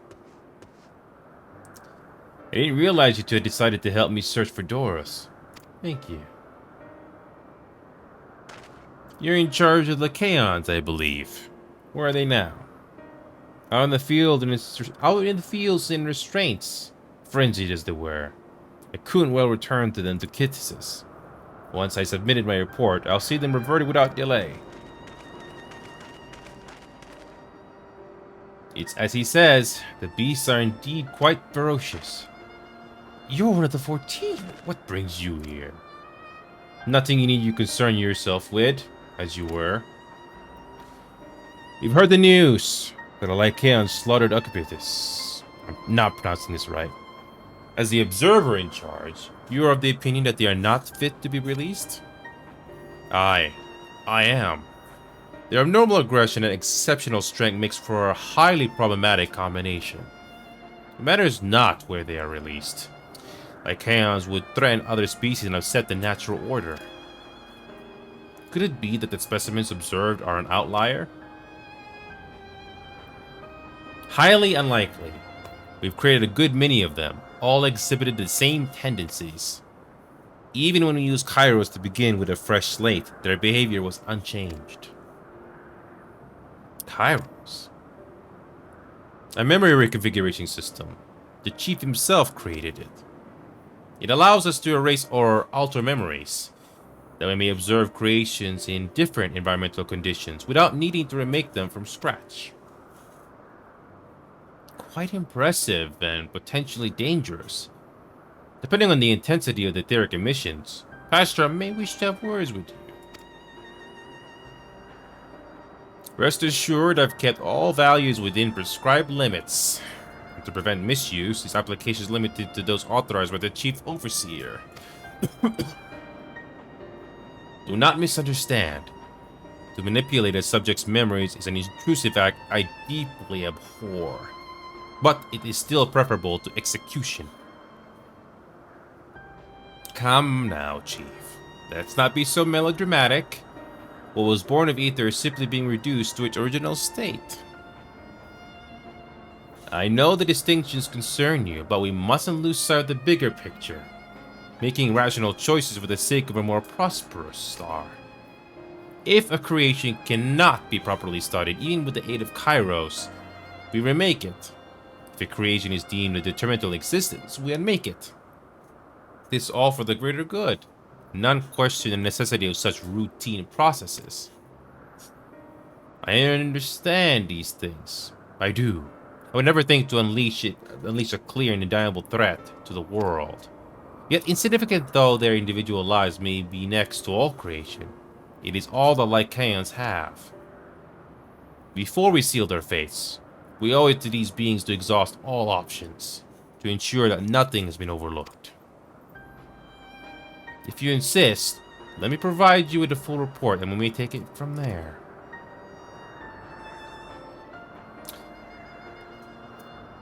Would it be possible for us to attend the discussion, that Emmett Silk may better carry out his duties? By all means.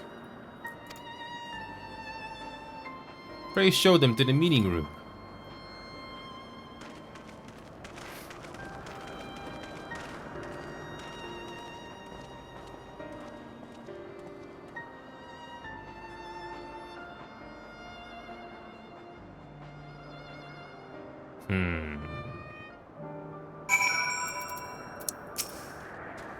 We have a duty to the star. This I know.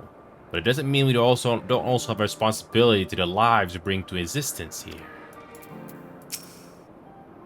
To man, other beings are just things to be used and controlled, like magic. That's what Hermes told me once. Okay, and more exposition. Okay, okay, and let's do Picto. Sentimental gift. I fear the discussion may take a while, during which time... Tion, are you feeling unwell? It's not me, Hermes. It's you. I won't go to the meeting. I'll stay with him. Loath though I'm to impose, may I leave Tion in your care again?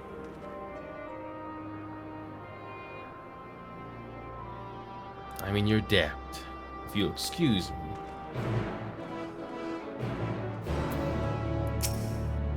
Can you help me with something? The meeting will make Hermes sad. I want to cheer him up with a flower.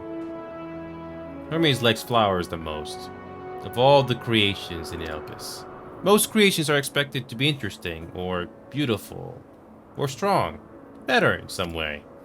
Flowers are different. They're designed to suit our emotions, what we feel and want to convey. Hermes likes that. I can't make flowers, so I'll search for one. And I want you to search with me. Let's start here at the 12 Wonders.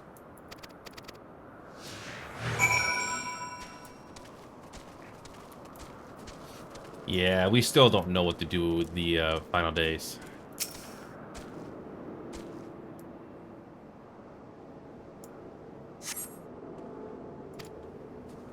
Ooh, so big and bright. I love them. But they might be too bright. You have to think of the recipient. That's what Hermes said.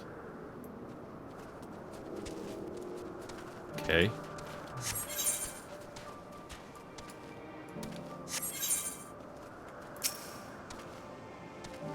Okay.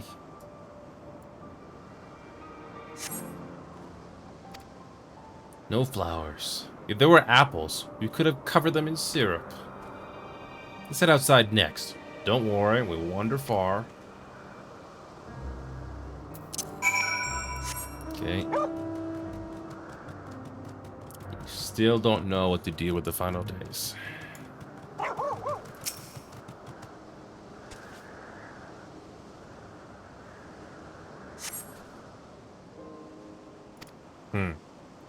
These would be better for Hermes. But they're hedged in. That means we shouldn't touch them. They're either under observation or poisonous. Any other place should be fine, though. It's good looking.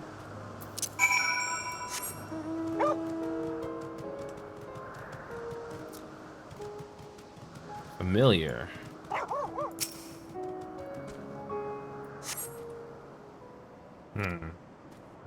Ooh, a Conion! A flower that can move. When Hermes wasn't looking, it shot seeds at him. Not a good gift, maybe. But you're good at spotting flowers. We'll find something soon.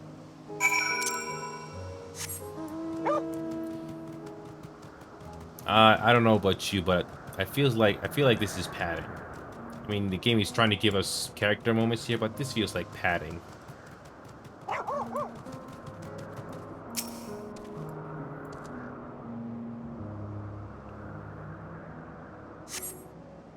Okay. Nothing around here. Ah! Over there. Something big. Huge.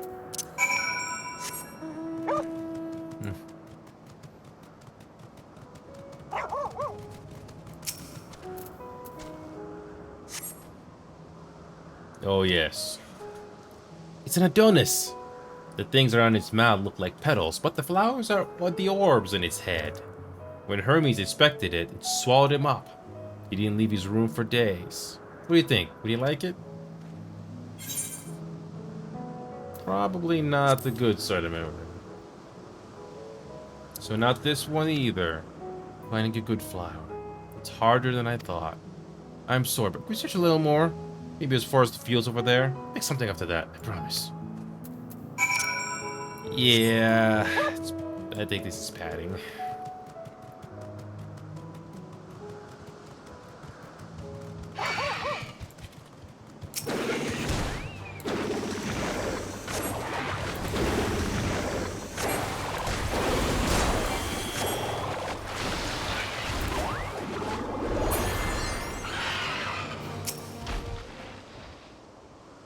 Okay.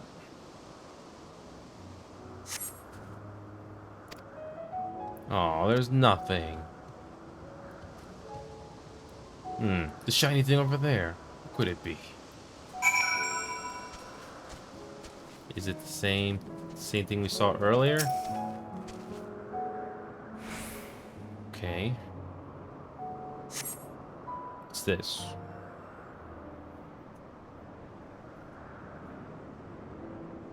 Ooh, Elbis flowers. They're here too. Hermes likes and dislikes them at the same time.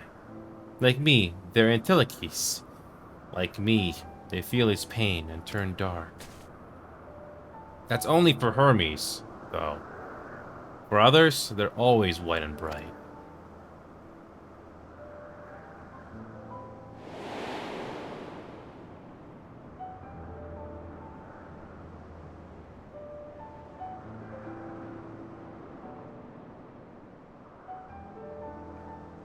Truly? The flower is dark in your home? Then, do you have it too? A dark emotion?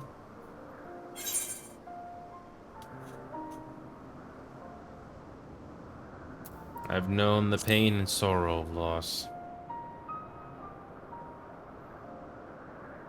I see. Hermes has known the same. The feeling of that part of you is gone, again and again, but no one notices. Please, won't you lend it to me? Your pain and sorrow? I want you to make the flower dark, in front of Hermes. He has been in a dark place. Since before he created me, he needs to know that he isn't there alone. The others are sad too.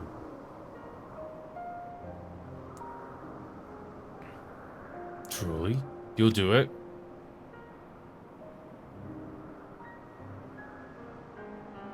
Thank you. Thank you. He means more to me than I can say.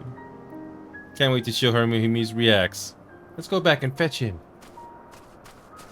Okay. I hope this goes somewhere with the plot. I hope the plot goes somewhere with this.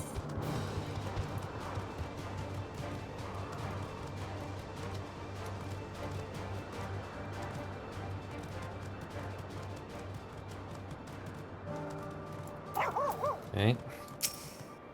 Seems they're still talking. Let's wait until they're finished.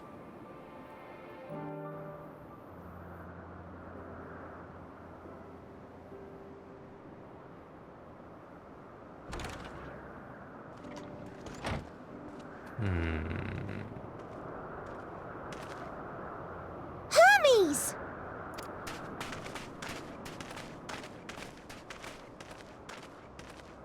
Oh, you were waiting for me. You've finished talking? Yes, we've come to a decision. My thanks for keeping Meteon company. Emmett Selk and Hythlodaeus have already retired to their rooms. There is room for you too, if you would follow me. Wait! I want to show you something first.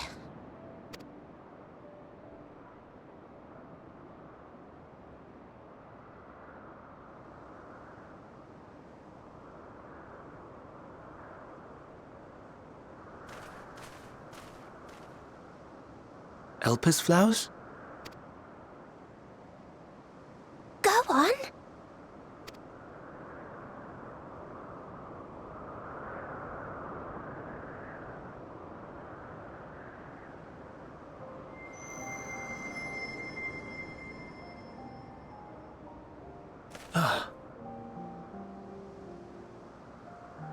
You're not the only one, Hermes.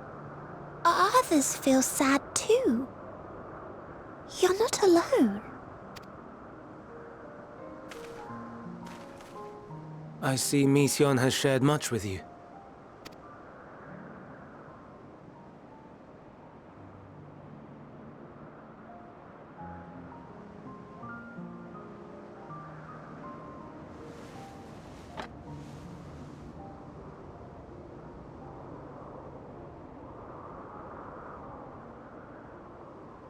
May we talk a moment?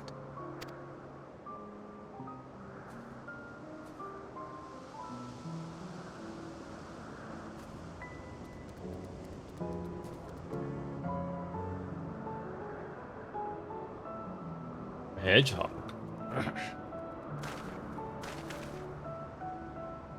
I do not think it wrong that we live for the star, that we strive to make it a better place.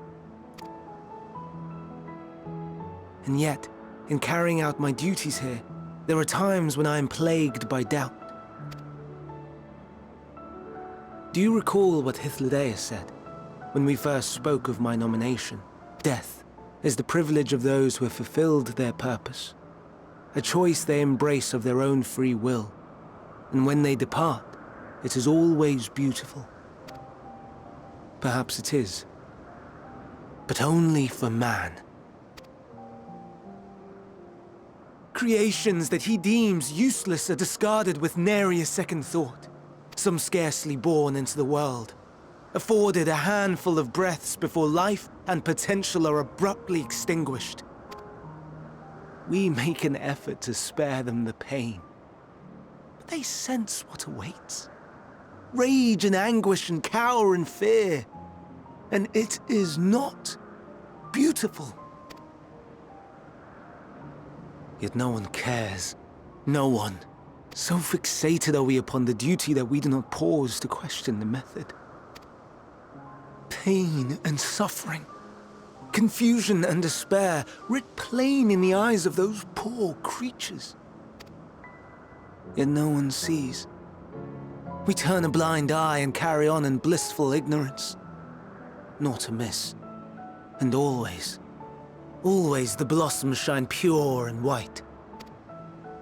A contradiction so blatant I could scream, want to scream. How can you all accept this aberration? Then I wonder, am I the aberration for thinking thus? And I am filled with dread. But now I know I'm not alone. Not the only one for whom the flowers weep. I won't ask what you thought as you kneeled beside the Alpes, or if you only did it at Meteion's insistence. Nevertheless, I thank you. To know that you too have experienced suffering is a comfort. Oh, you have no idea.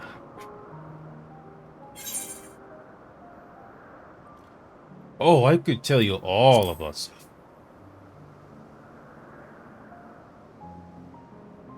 Lest you misunderstand, I derive no pleasure from your pain. It's just the fact that you are still here in spite of your suffering gives me heart.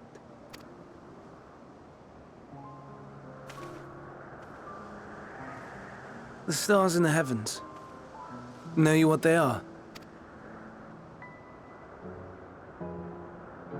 Though it is too far to tell, each glittering light could be a world not unlike Aetheris. A world filled with life. So many stars, so many lives. For us, there may be no higher purpose than to live for our world. But what of the other living beings out there? What is it that gives their lives meaning? That drives them day after day after day? To pose that question to our undiscovered cousins, I created beings of dynamis, who can traverse the vast emptiness between the stars. Meteion and her sisters. Sisters. She has a great many of them, and they have already departed on their journey, traveling to one star and then the next in search of life. As one might expect, exploration on such a grand scale is rife with difficulties, and thus far I've naught to show for it. But I have faith that we will make some manner of discovery ere long. And when we do, I should be glad to share our findings with you, in gratitude for your kindness. Oh, we got a problem. It's getting rather late. We had best find our beds. It would not do for both of us to be sleep-deprived on the morrow. Come, Meteion. Let us head back. All right.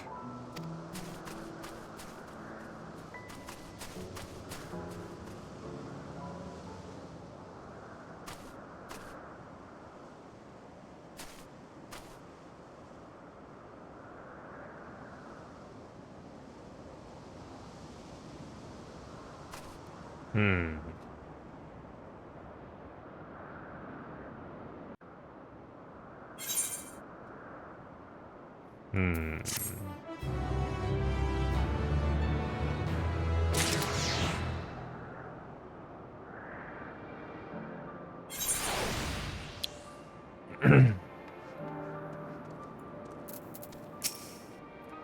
I'm glad Hermes saw the flowers. Thank you. It will help, I hope. Today will be difficult for him.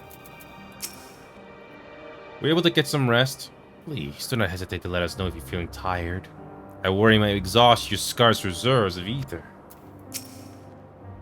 The prodigal familiar returns, and after causing all manner of trouble while we wait in our meeting, I'm sure. Okay. An all too brief interlude, perhaps. But it is time I tend to my next task. As I met Silk and Hydalis are aware, We reached a verdict regarding the fate of the Lycaons. 7 were created for observation, and all 7 must be unmade. Doros has followed the correct protocols, and as Chief Overseer, I can find no fault in his judgment. The Lycaons would disrupt the natural order, ravaging and consuming other species until they themselves starve and perish. They cannot be released into the wild, and they cannot be allowed to remain here in Albus. I intend to petition the Bureau of the Architect to have the concept preserved as a restricted purpose hazardous life form. Alideus has pledged to support me in this endeavor. Yet whatever the Bureau decides, resistant Lycaons have served their purpose. Doros has already isolated the creatures. He is preparing to carry out the necessary measures. I will join him forthwith. It is my duty to witness the conclusion to this study. If you resolve, then we have but to accompany you. Of course. Let us be off, then. We return to the main island. My throat's starting to hurt a little bit. I may have to stop talking or narrating if I so I don't get exhausted or lose my voice or start coughing more.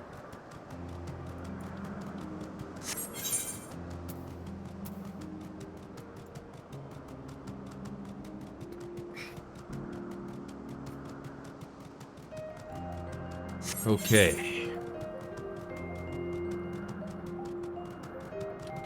Lots of padding here.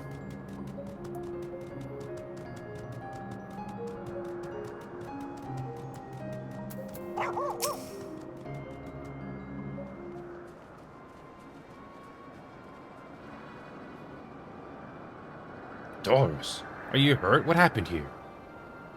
They caught me off guard. I had them out with ethereal shackles, but they became frenzied. Even so, more than usual, broke free. I was able to stop 4, the other 3 escaped. I see them. 2 have taken to the air above the 12 wonders.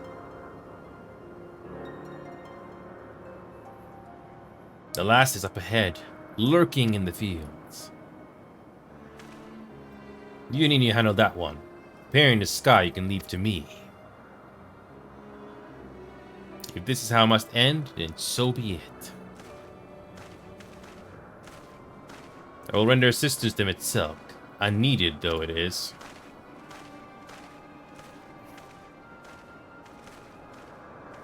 Etienne, you are to stay here with Doris.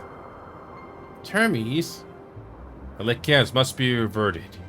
I would spare you their pain, and mine. This is my burden, not yours. But if you're intent on helping, then please, frontline it.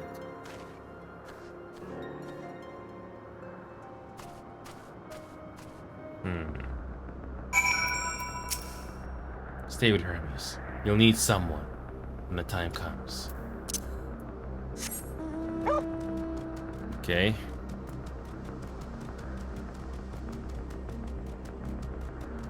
Why is the music so dramatic now?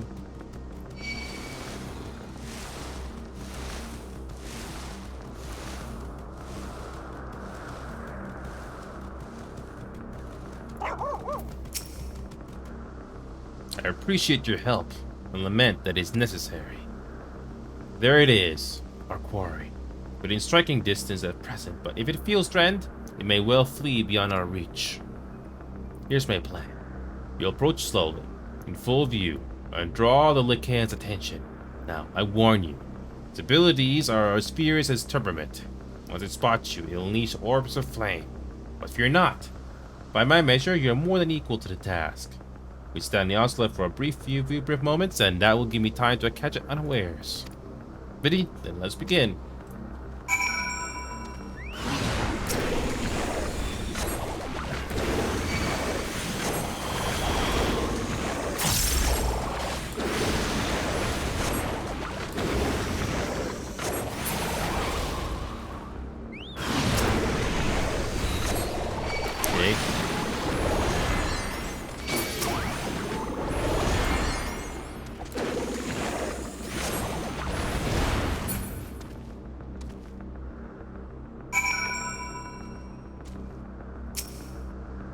Okay.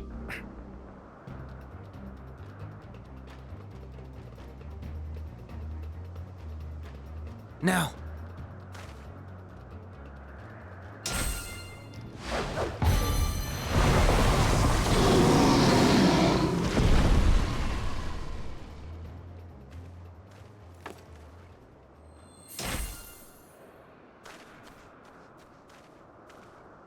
Oh. Forgive me. Please, forgive me. May you and your kin find peace. Wherever your souls may drift in the underworld, may you find tranquil seas.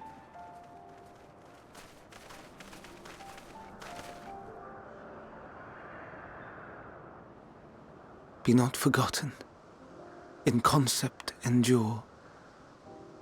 To reclaim form and one day live again. Serve not the star, or any purpose save your own. Live again, if that be your desire.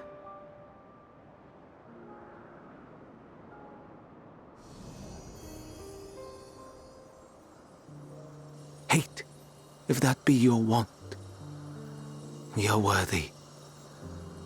But leave your suffering behind.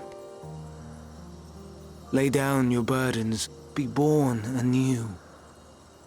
Fly high, fly free.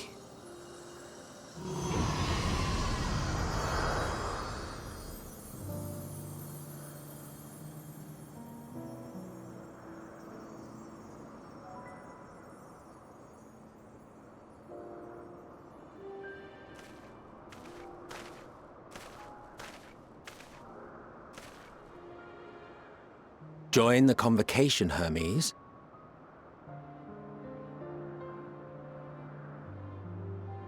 You do not belong here. Leave to replace another. To be replaced. It changes nothing. Yeah, Ben Daniel. Tell me, do you think it right that we sacrifice all these lives for the sake of the star? And when the star has reached perfection, what then? If all who are satisfied choose to die, shall we all die in satisfaction?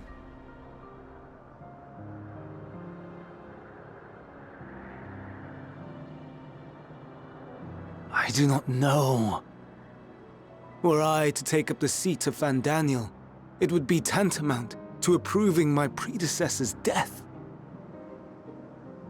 I do not know if it is right. And to be torn by such thoughts, I do not know if I am fit to represent mankind. Hermes!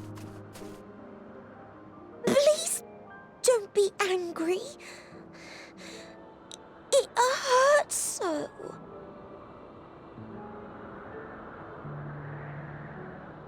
Forgive me. If you would still consider me in spite of everything, I beg some time to gather my thoughts. Meanwhile, Hythlodaeus, I fear I must trouble you to attend to the others. 'Tis no trouble at all. Take as long as you require.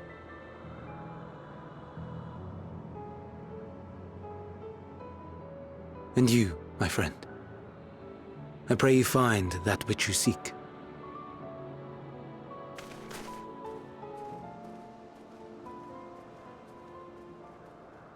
I expect we have some few matters to discuss. Shall we return to the 12 Wonders for a time? Aye.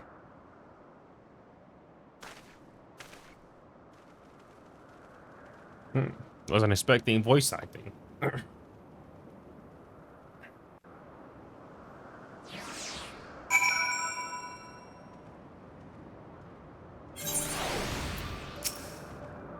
It has been quite an exciting visit for you thus far. Oh, you weren't injured, were you? Good.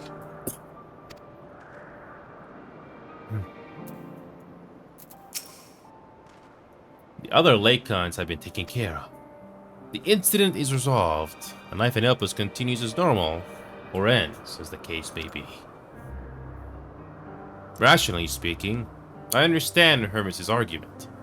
No matter how well deserved the rest, there is a pang of sadness when a colleague leaves us. Yet never has a departure caused me such grief as Hermes appears to feel.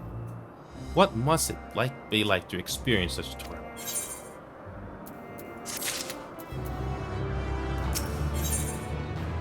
Travelers at the crossroads. Well, we finally made it from level 86 to 87. How is this going to continue the plot? I don't know.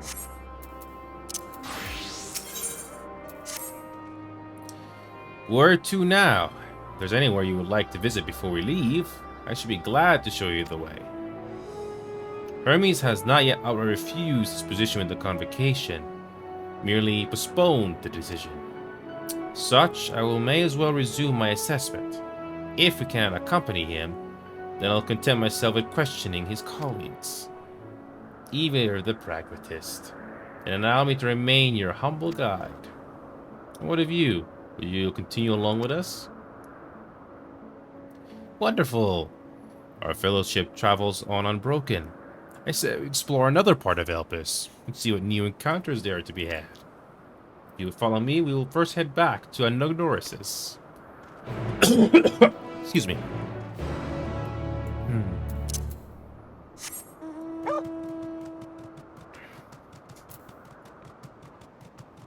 So back to the center. It's too bad. Oh. I just go on foot.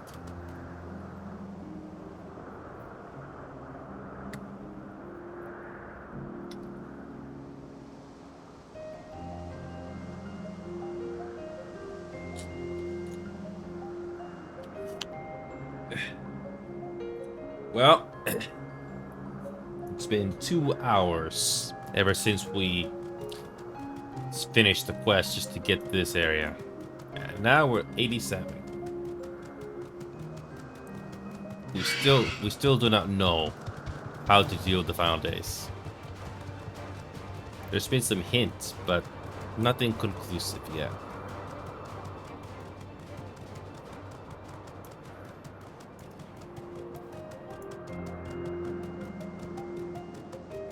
Yeah, this the level 86 quest, again, like I said, feels like padding.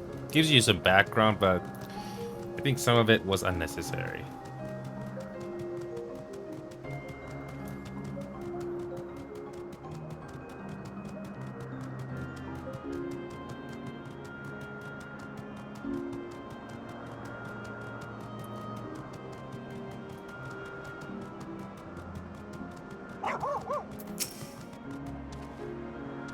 Didn't we part way with Hermes not far from here? Given the size of Elpis, I expect our paths will cross again before long. From here, we follow the path northwards to Noteus. There we'll find one of the nails which facilitate travel between the islands of Elpis. First-time travelers must be accompanied by someone with the requisite permission, which I have previously been granted. You only need use the device together once, and henceforth you will have leave to use freely. Shall we?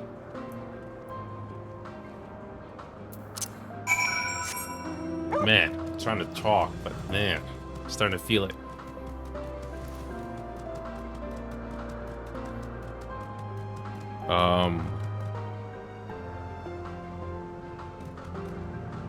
Okay, this is awkward.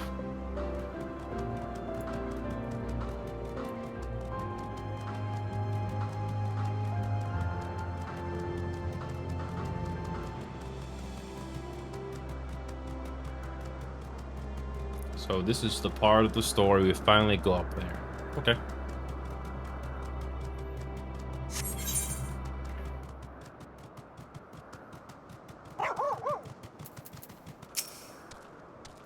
Unless the need is pressing, I won't be tracking Hermes with my ethereal sight.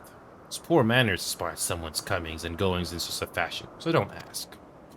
Social conventions notwithstanding, Perceiving ether requires deliberate and intense concentration. We otherwise keep our eyes on the corporeal world.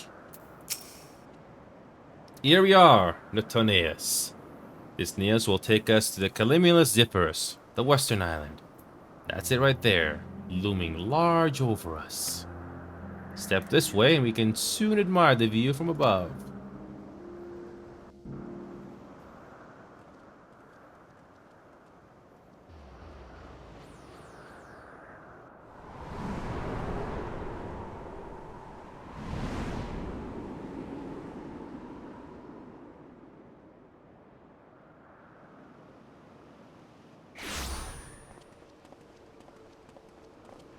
I present to you Calimelios Zephyros. Here you will find a number of testing facilities, as well as the observation hub of Poiton Oikos. Right then. Let's begin by...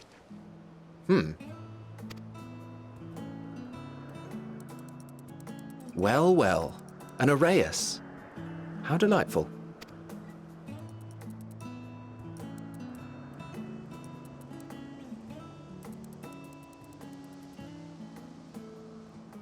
And what, pray tell, is that? Ah, that's a new species of shark. We approved the concept but a few days ago. Sharks are among the most popular sea creatures. Rare is the day when someone does not submit a new concept. At first, they were largely orthodox, consideration given to such things as size and environmental impact, and then a whimsical someone thought to bestow it with flight. Another, superior intelligence. And then the floodgates burst. Concepts with multiple heads, or arms and legs, and so on and so forth. It was getting absurd. A part of me wanted to tell them to go away and find something else to create, but in the end, I couldn't deny their passion. And here we are. Why is there no chat bubble? Oh no!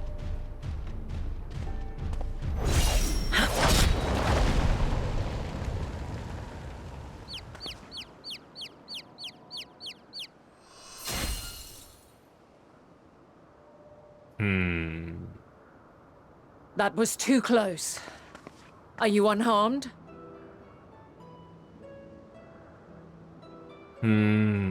Well now, if it isn't a pair of familiar faces.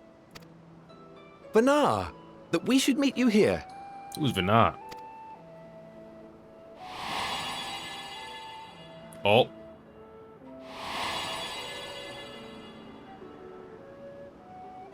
As I mentioned earlier, the better part of the convocation holds that when we retire is when we return to the star. Why do I not remember that face? Well, she is not among said majority. Even after stepping down, she carries on with her work. Vanar is her name, and she is the previous Azem.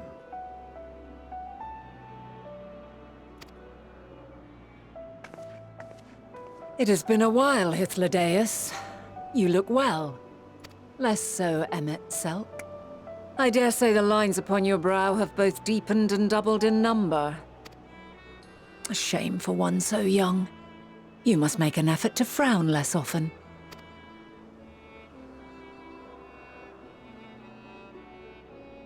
Easier said than done, thanks to your unruly successor. How is he, if I may ask? Incorrigible as ever. Rushed headlong into a volcano on the brink of eruption just the other day. I should be glad to share the tale in its entirety later, if you're so inclined. Oh, you know I am. Now then, you are? Well.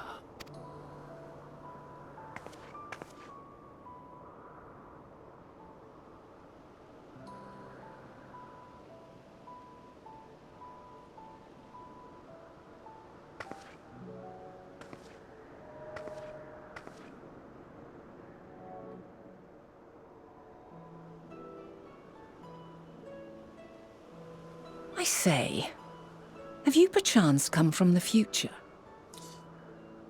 Well, the plot is finally moving forward.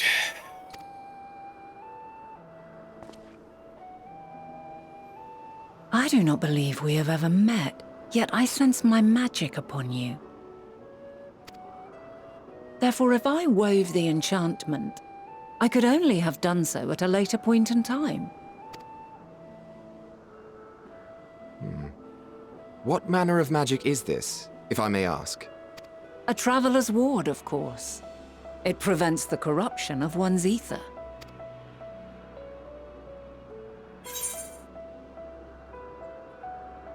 That sounds rather like the blessing of light.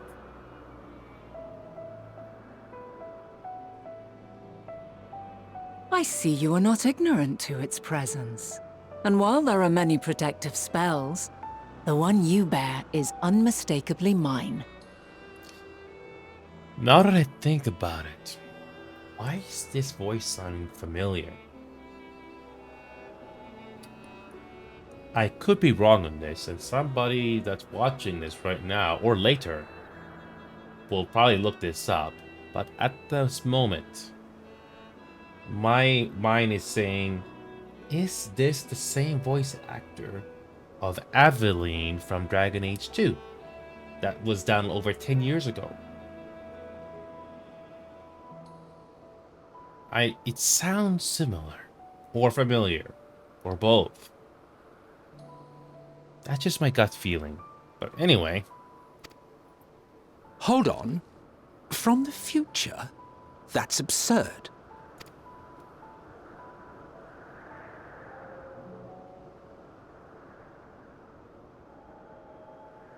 What is it? Are you unable to speak of the matter?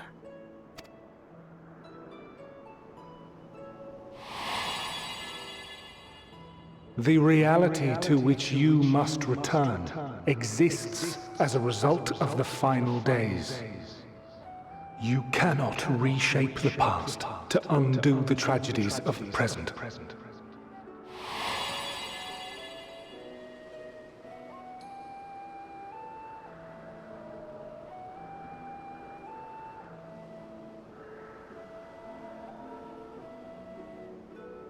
So, your actions here will not change your history, but they may yet affect the course of ours. How very exciting! I'm quite fond of delving into the unknown, and there's naught more unknown than the future. Until a moment finally arrives, we cannot know for certain what will come to pass, regardless of our supposed foreknowledge, so you needn't worry for us. More importantly, that you should go to such great lengths as to travel unto the past bespeaks the gravity of your quest.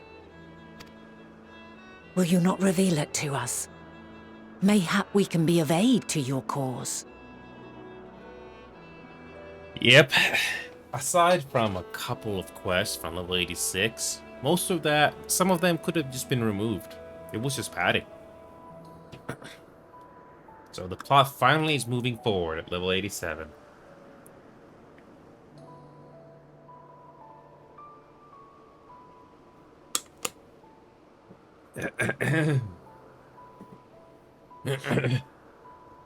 I mean, the plot really hasn't moved forward at all in level 86.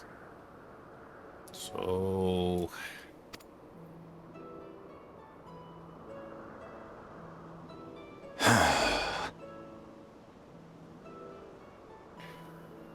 If this is true, then you've been keeping quite the secret to yourself. Unfortunately, yes. As a representative of the Convocation, I will hear it all. Your identity, purpose, everything. Well, might want to grab a chair for this one. We are actually revealing it, if our main character allows it. Grab some chairs. This is going to be a long one.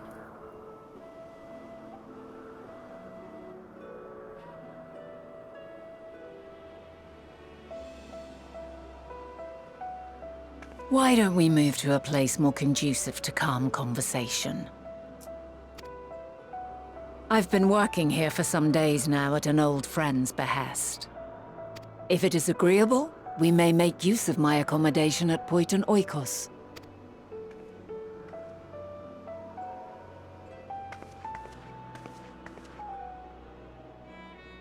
We were meant to meet. I am certain of it. Else I wouldn't have marked you so clearly, and sent you unto myself in the past. It's precisely the sort of mischief I would get up to. And quite inspired, if I do say so myself.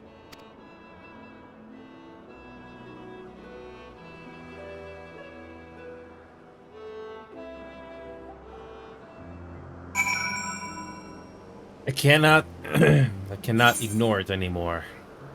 Let's see. I usually don't look this up, but let's just look for a quick answer.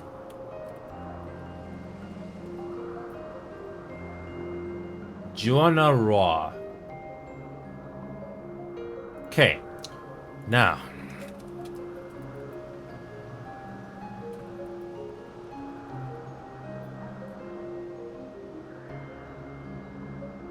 Oh my god. No wonder why the voice sounds so familiar. It's the same voice actor.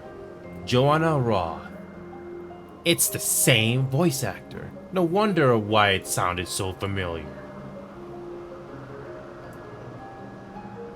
So when I heard Vinod speak, all those memories of playing Dragon Age 2 after all those years came back. Wow. Usually I don't want to look up stuff about this game online because it's so easy for spoilers to, you know, be spilled everywhere. But man, my gut feeling wasn't wrong. I played a lot of BioWare games when they were still good. Some of them. Back in the late 2000s, early 2010s. What a shame. And there I thought you were a harmless stray familiar. As far as I'm concerned, this nebulous talk of future this and changing history that can wait. First, I need to find out exactly who you are and what you hope to achieve here. The future. Our future. I'm deadly curious to hear more. My apologies, but before we move along, a colleague has tasked me with a matter which I'd rather not leave unresolved. It involves finding a certain concept in Grey Crystal, and the quick-fingered Aureus which made it off of it. An Aureus, you say? Is that the one we saw? I think you might have seen the culprit before being distracted by that business with the shark. Would you like us to follow its ethereal trail? That would, of course, lead us only to Aureus. There's no guarantee it hasn't dropped or stashed away the crystal you seek. Please.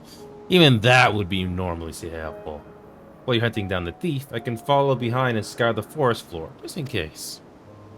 Could I ask you to join the search? Appreciate another pair of eyes to cover the land to the west of here.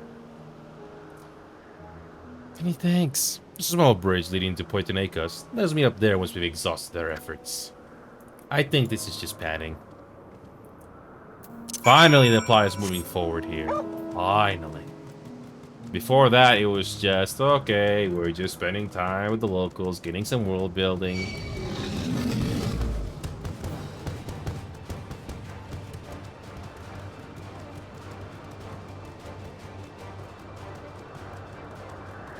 Okay.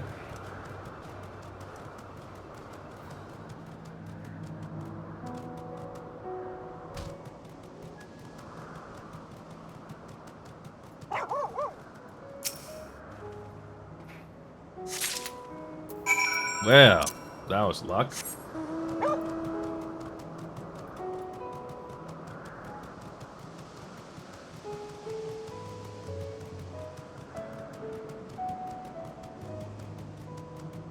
Well, after 2 hours, the plot is moving again.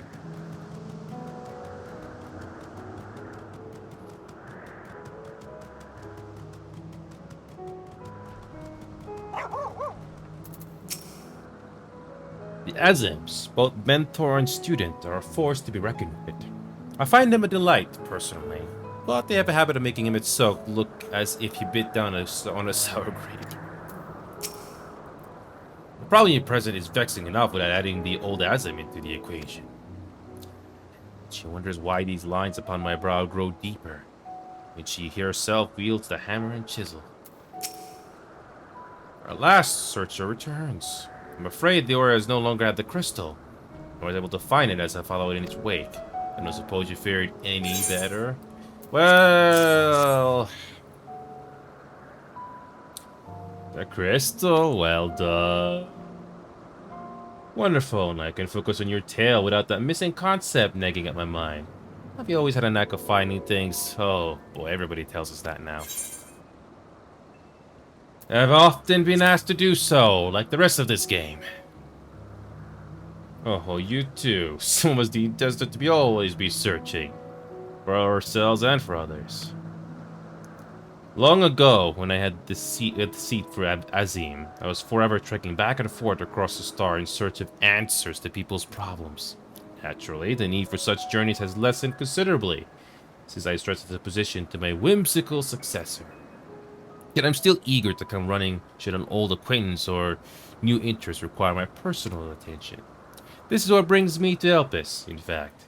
Many times has my presence been requested. My opinions sought concerning the habitat of this or that creation. Agreed to help locate that missing crystal was a minor distraction, which now promises to become a major revelation. How strange and wonderful it is that one way leads to another. The one thing leads to another. Would you agree? If you don't have to tell me. The past, like it came to pass. Thank you again for your timely help. Now then, it's time to return this stolen property. If you'll go ahead to my accommodation, I will join you as soon as I've attended to that task. Excuse me.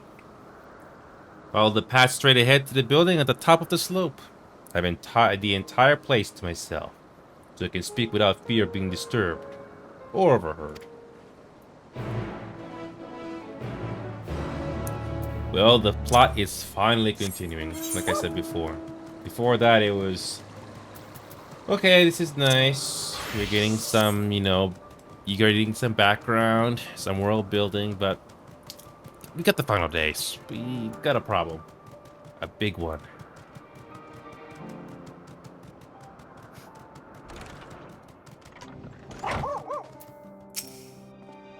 Yes, this will be far more comfortable than interrogating you on the side of the road.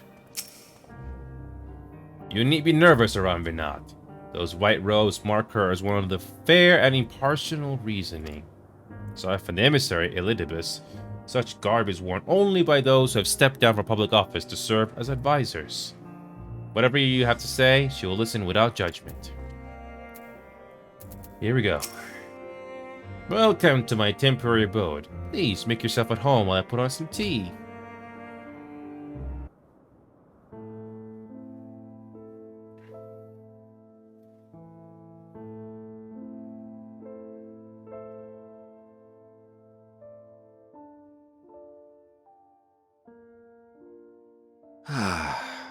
A wonderful aroma.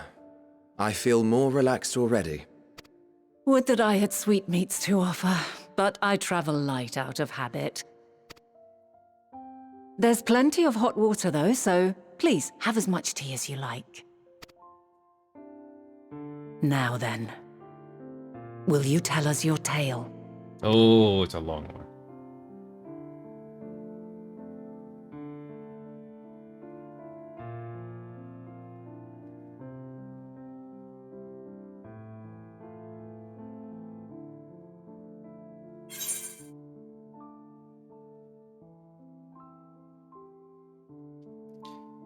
Well, we're gonna go with the straight option for this one. A calamity called the Foundations be lawful in the world.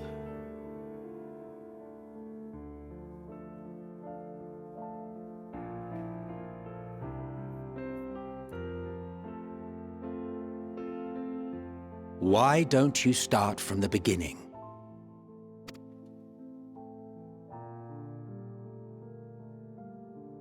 "20 minutes later. 30 minutes later. 40 minutes later. 50 minutes later. An hour later. 2 hours later. 3 hours later."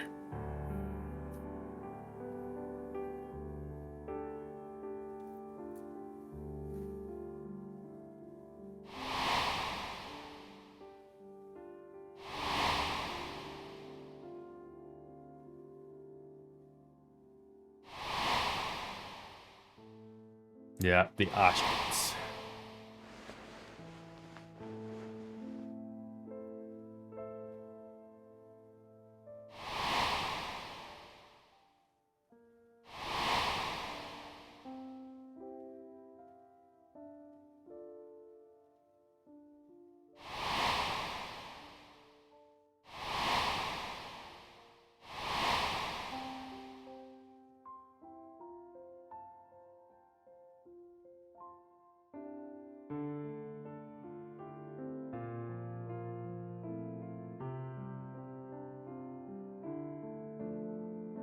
And your fate. Preposterous. Utterly preposterous. Ah, I wish it was. While not the words I would have chosen, I too have my doubts. Much of it borders on the incredulous. If we had a video camera, that would have been so cool. What of you, Vanar?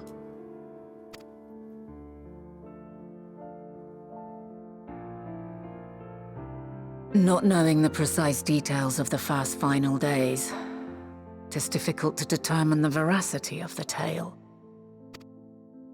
Supposing it is all true, I must ask myself why I would do what I did. Why would I feel I had no recourse but to oppose the 14 and create this Hydaelyn? Circumstances change, of course, but it would not have been an easy decision regardless. No, there must have been a reason. One compelling enough to force me to take such drastic measures. Then there is the Elpis flower, which I said would serve as a guide. That it's of import to your mission is plain, but your presence here leads me to believe that this place also holds significance. But what could it be? What are we meant to accomplish? Might it not be simply thus? In the future whence he came, the final days could not be averted. Mankind has no choice but to flee the star. By alerting us to that eventuality, perhaps you wish to pave the way for other futures. Theoretically speaking, it is a possibility. Yet if that were my primary objective, I see no reason to guide our friend to Elpis specifically. The capital in Amarot, or even my own home would be more logical destinations.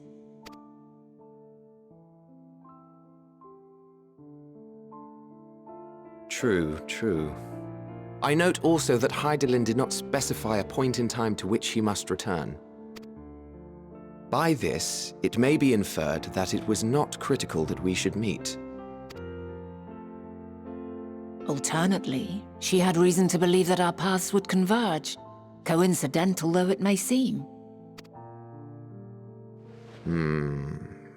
This is quite a puzzle. And we do not have all the pieces. Hardly any. But we do have one immutable fact. If the final days are indeed as described, they will bring death to all that I hold dear. Yet despite being afforded long years of preparation, the only provisions I could make were for flight. Nay, my first and foremost endeavor would be to find a way to forestall the coming doom. Given that even the 14 failed, mayhap you deemed it impossible. Nothing is impossible. This I have always believed. And if Hydaelyn is indeed me, she would believe the same.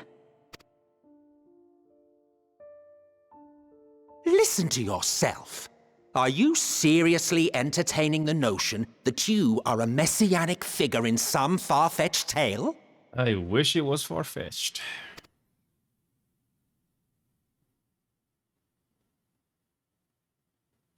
Well, I will not. I refuse to accept that our world could be undone by some unforeseen calamity. I wish we could stop it. I also take offense to my portrayal as a megalomaniacal madman. If only we had a video camera in this game. Would have been interesting to see their faces, like, To sacrifice oneself for the star is a noble act, and I would hold those who gave themselves to this zodiac in the highest esteem. Yet, you claim I recreated Amarot and populated it with phantoms of our people? A bizarre indulgence that would be insulting to their memory. Worse still, I even invited you there. Literally invited my own downfall. Why would I do something so idiotic and inexplicable? Is this the game? Is this the writers just, having fun? Who knows?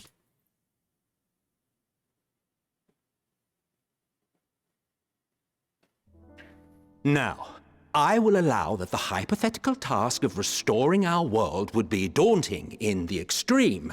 The thought of having to bear such a burden for 1,000 lives horrifies me. But I would never forsake my duty. I would never forsake my brethren.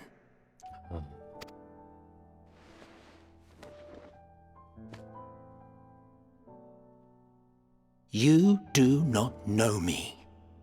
No, but we remembered you. I've had my fill of your fiction. I will return to my duty, and you will not bother me again.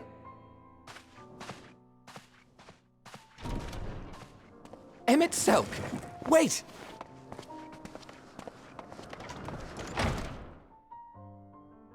I wish it was made up, but it's not. You've seen much of Elpis already. If you have any observations to share, I should like to hear them.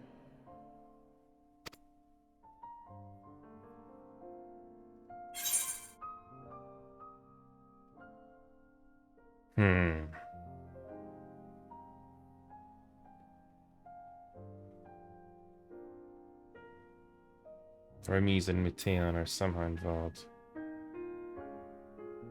Hermes and Meteon are somehow involved.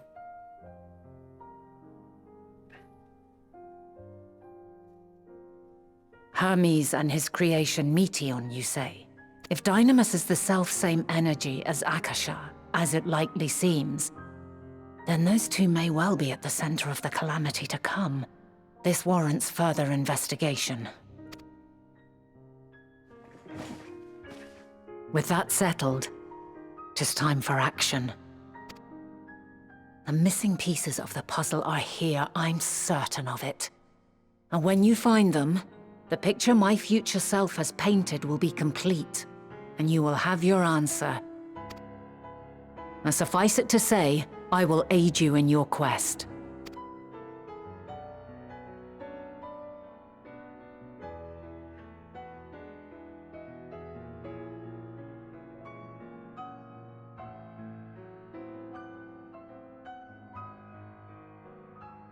Have faith. If Emmett Selk is the man Azum described to me, we've not seen the last of him.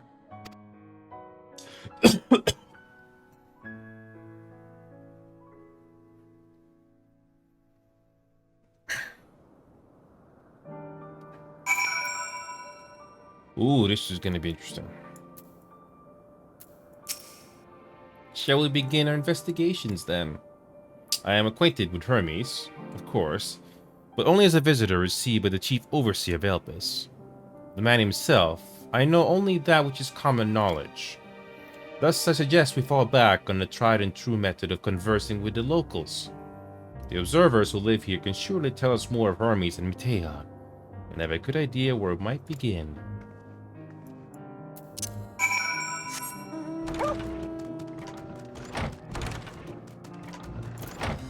Okay.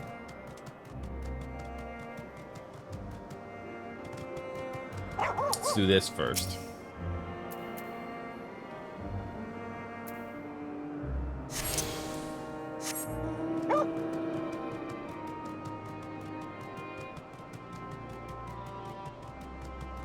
Okay. See the woman standing in front of the yonder building? Her name is Ismin.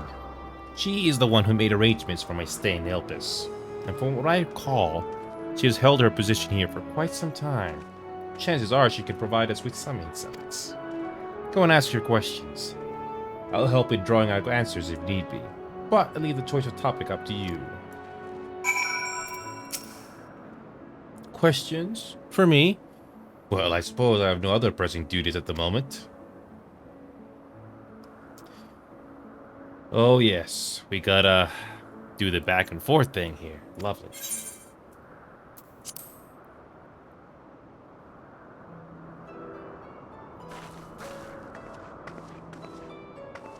Greetings, Ismin.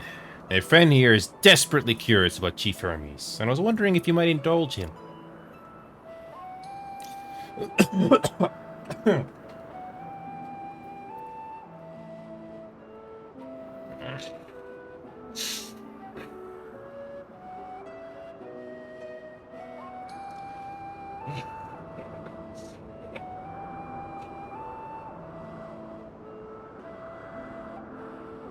Forgive me for being selfish, but I need to take a break from talking as much.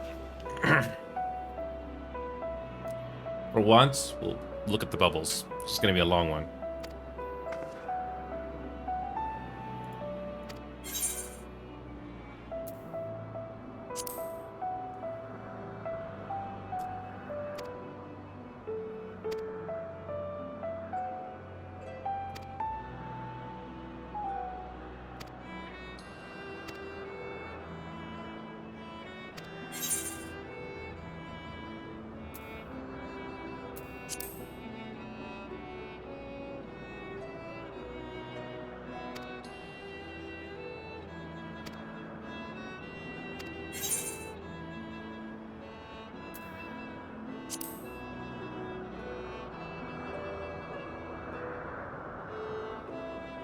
I will, Remedy, but I want to see it. I will make a little bit more progress here.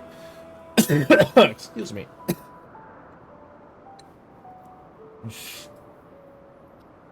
I'm actually curious where the plot for this game is going, but I'm saving my voice right now.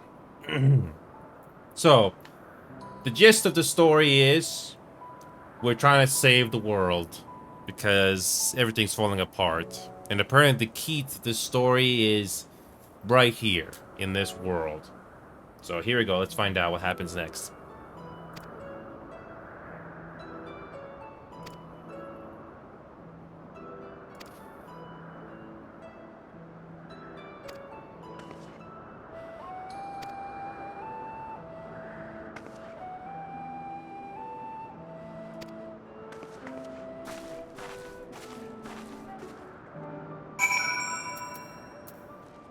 Okay.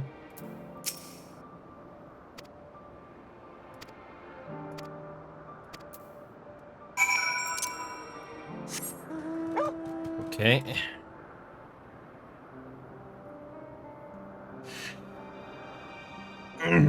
Excuse me.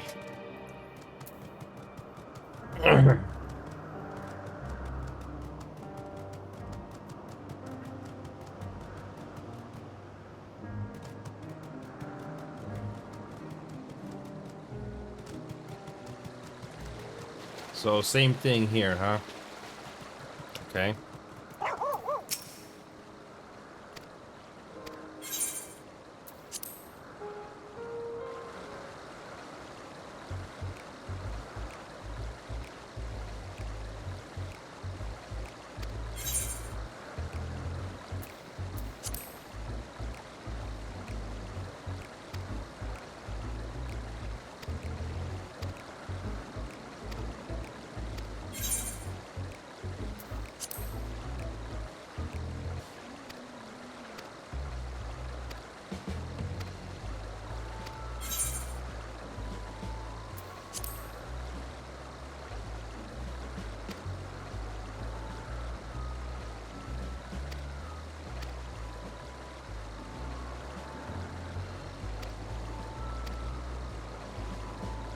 So not many people know. Not many people.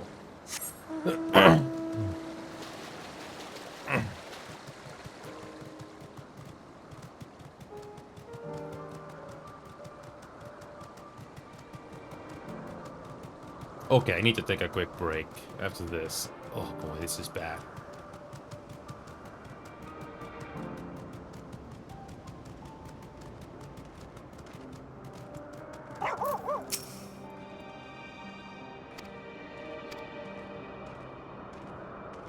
Sort of.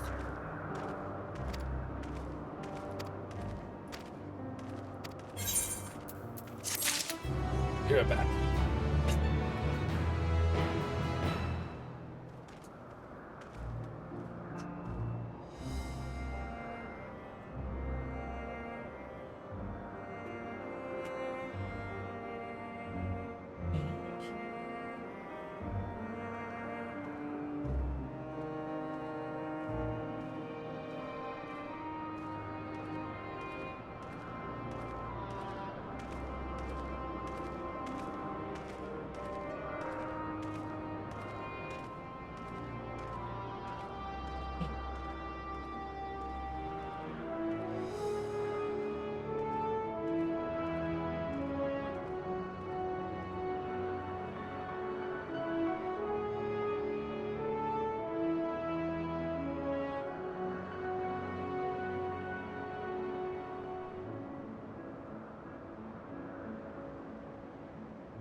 Okay. Okay.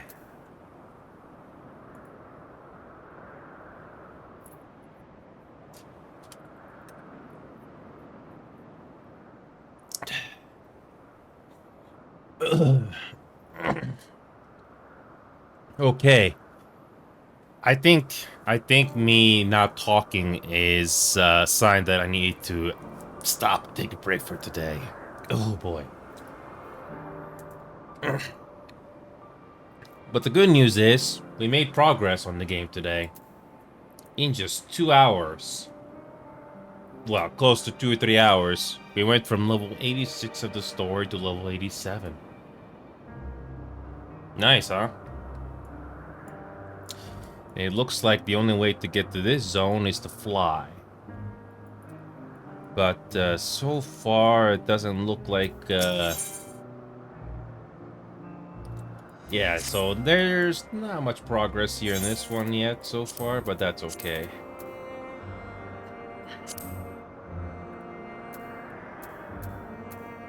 Yeah, we don't need this. It's fine. And the good news is we can teleport back here immediately, so that's good.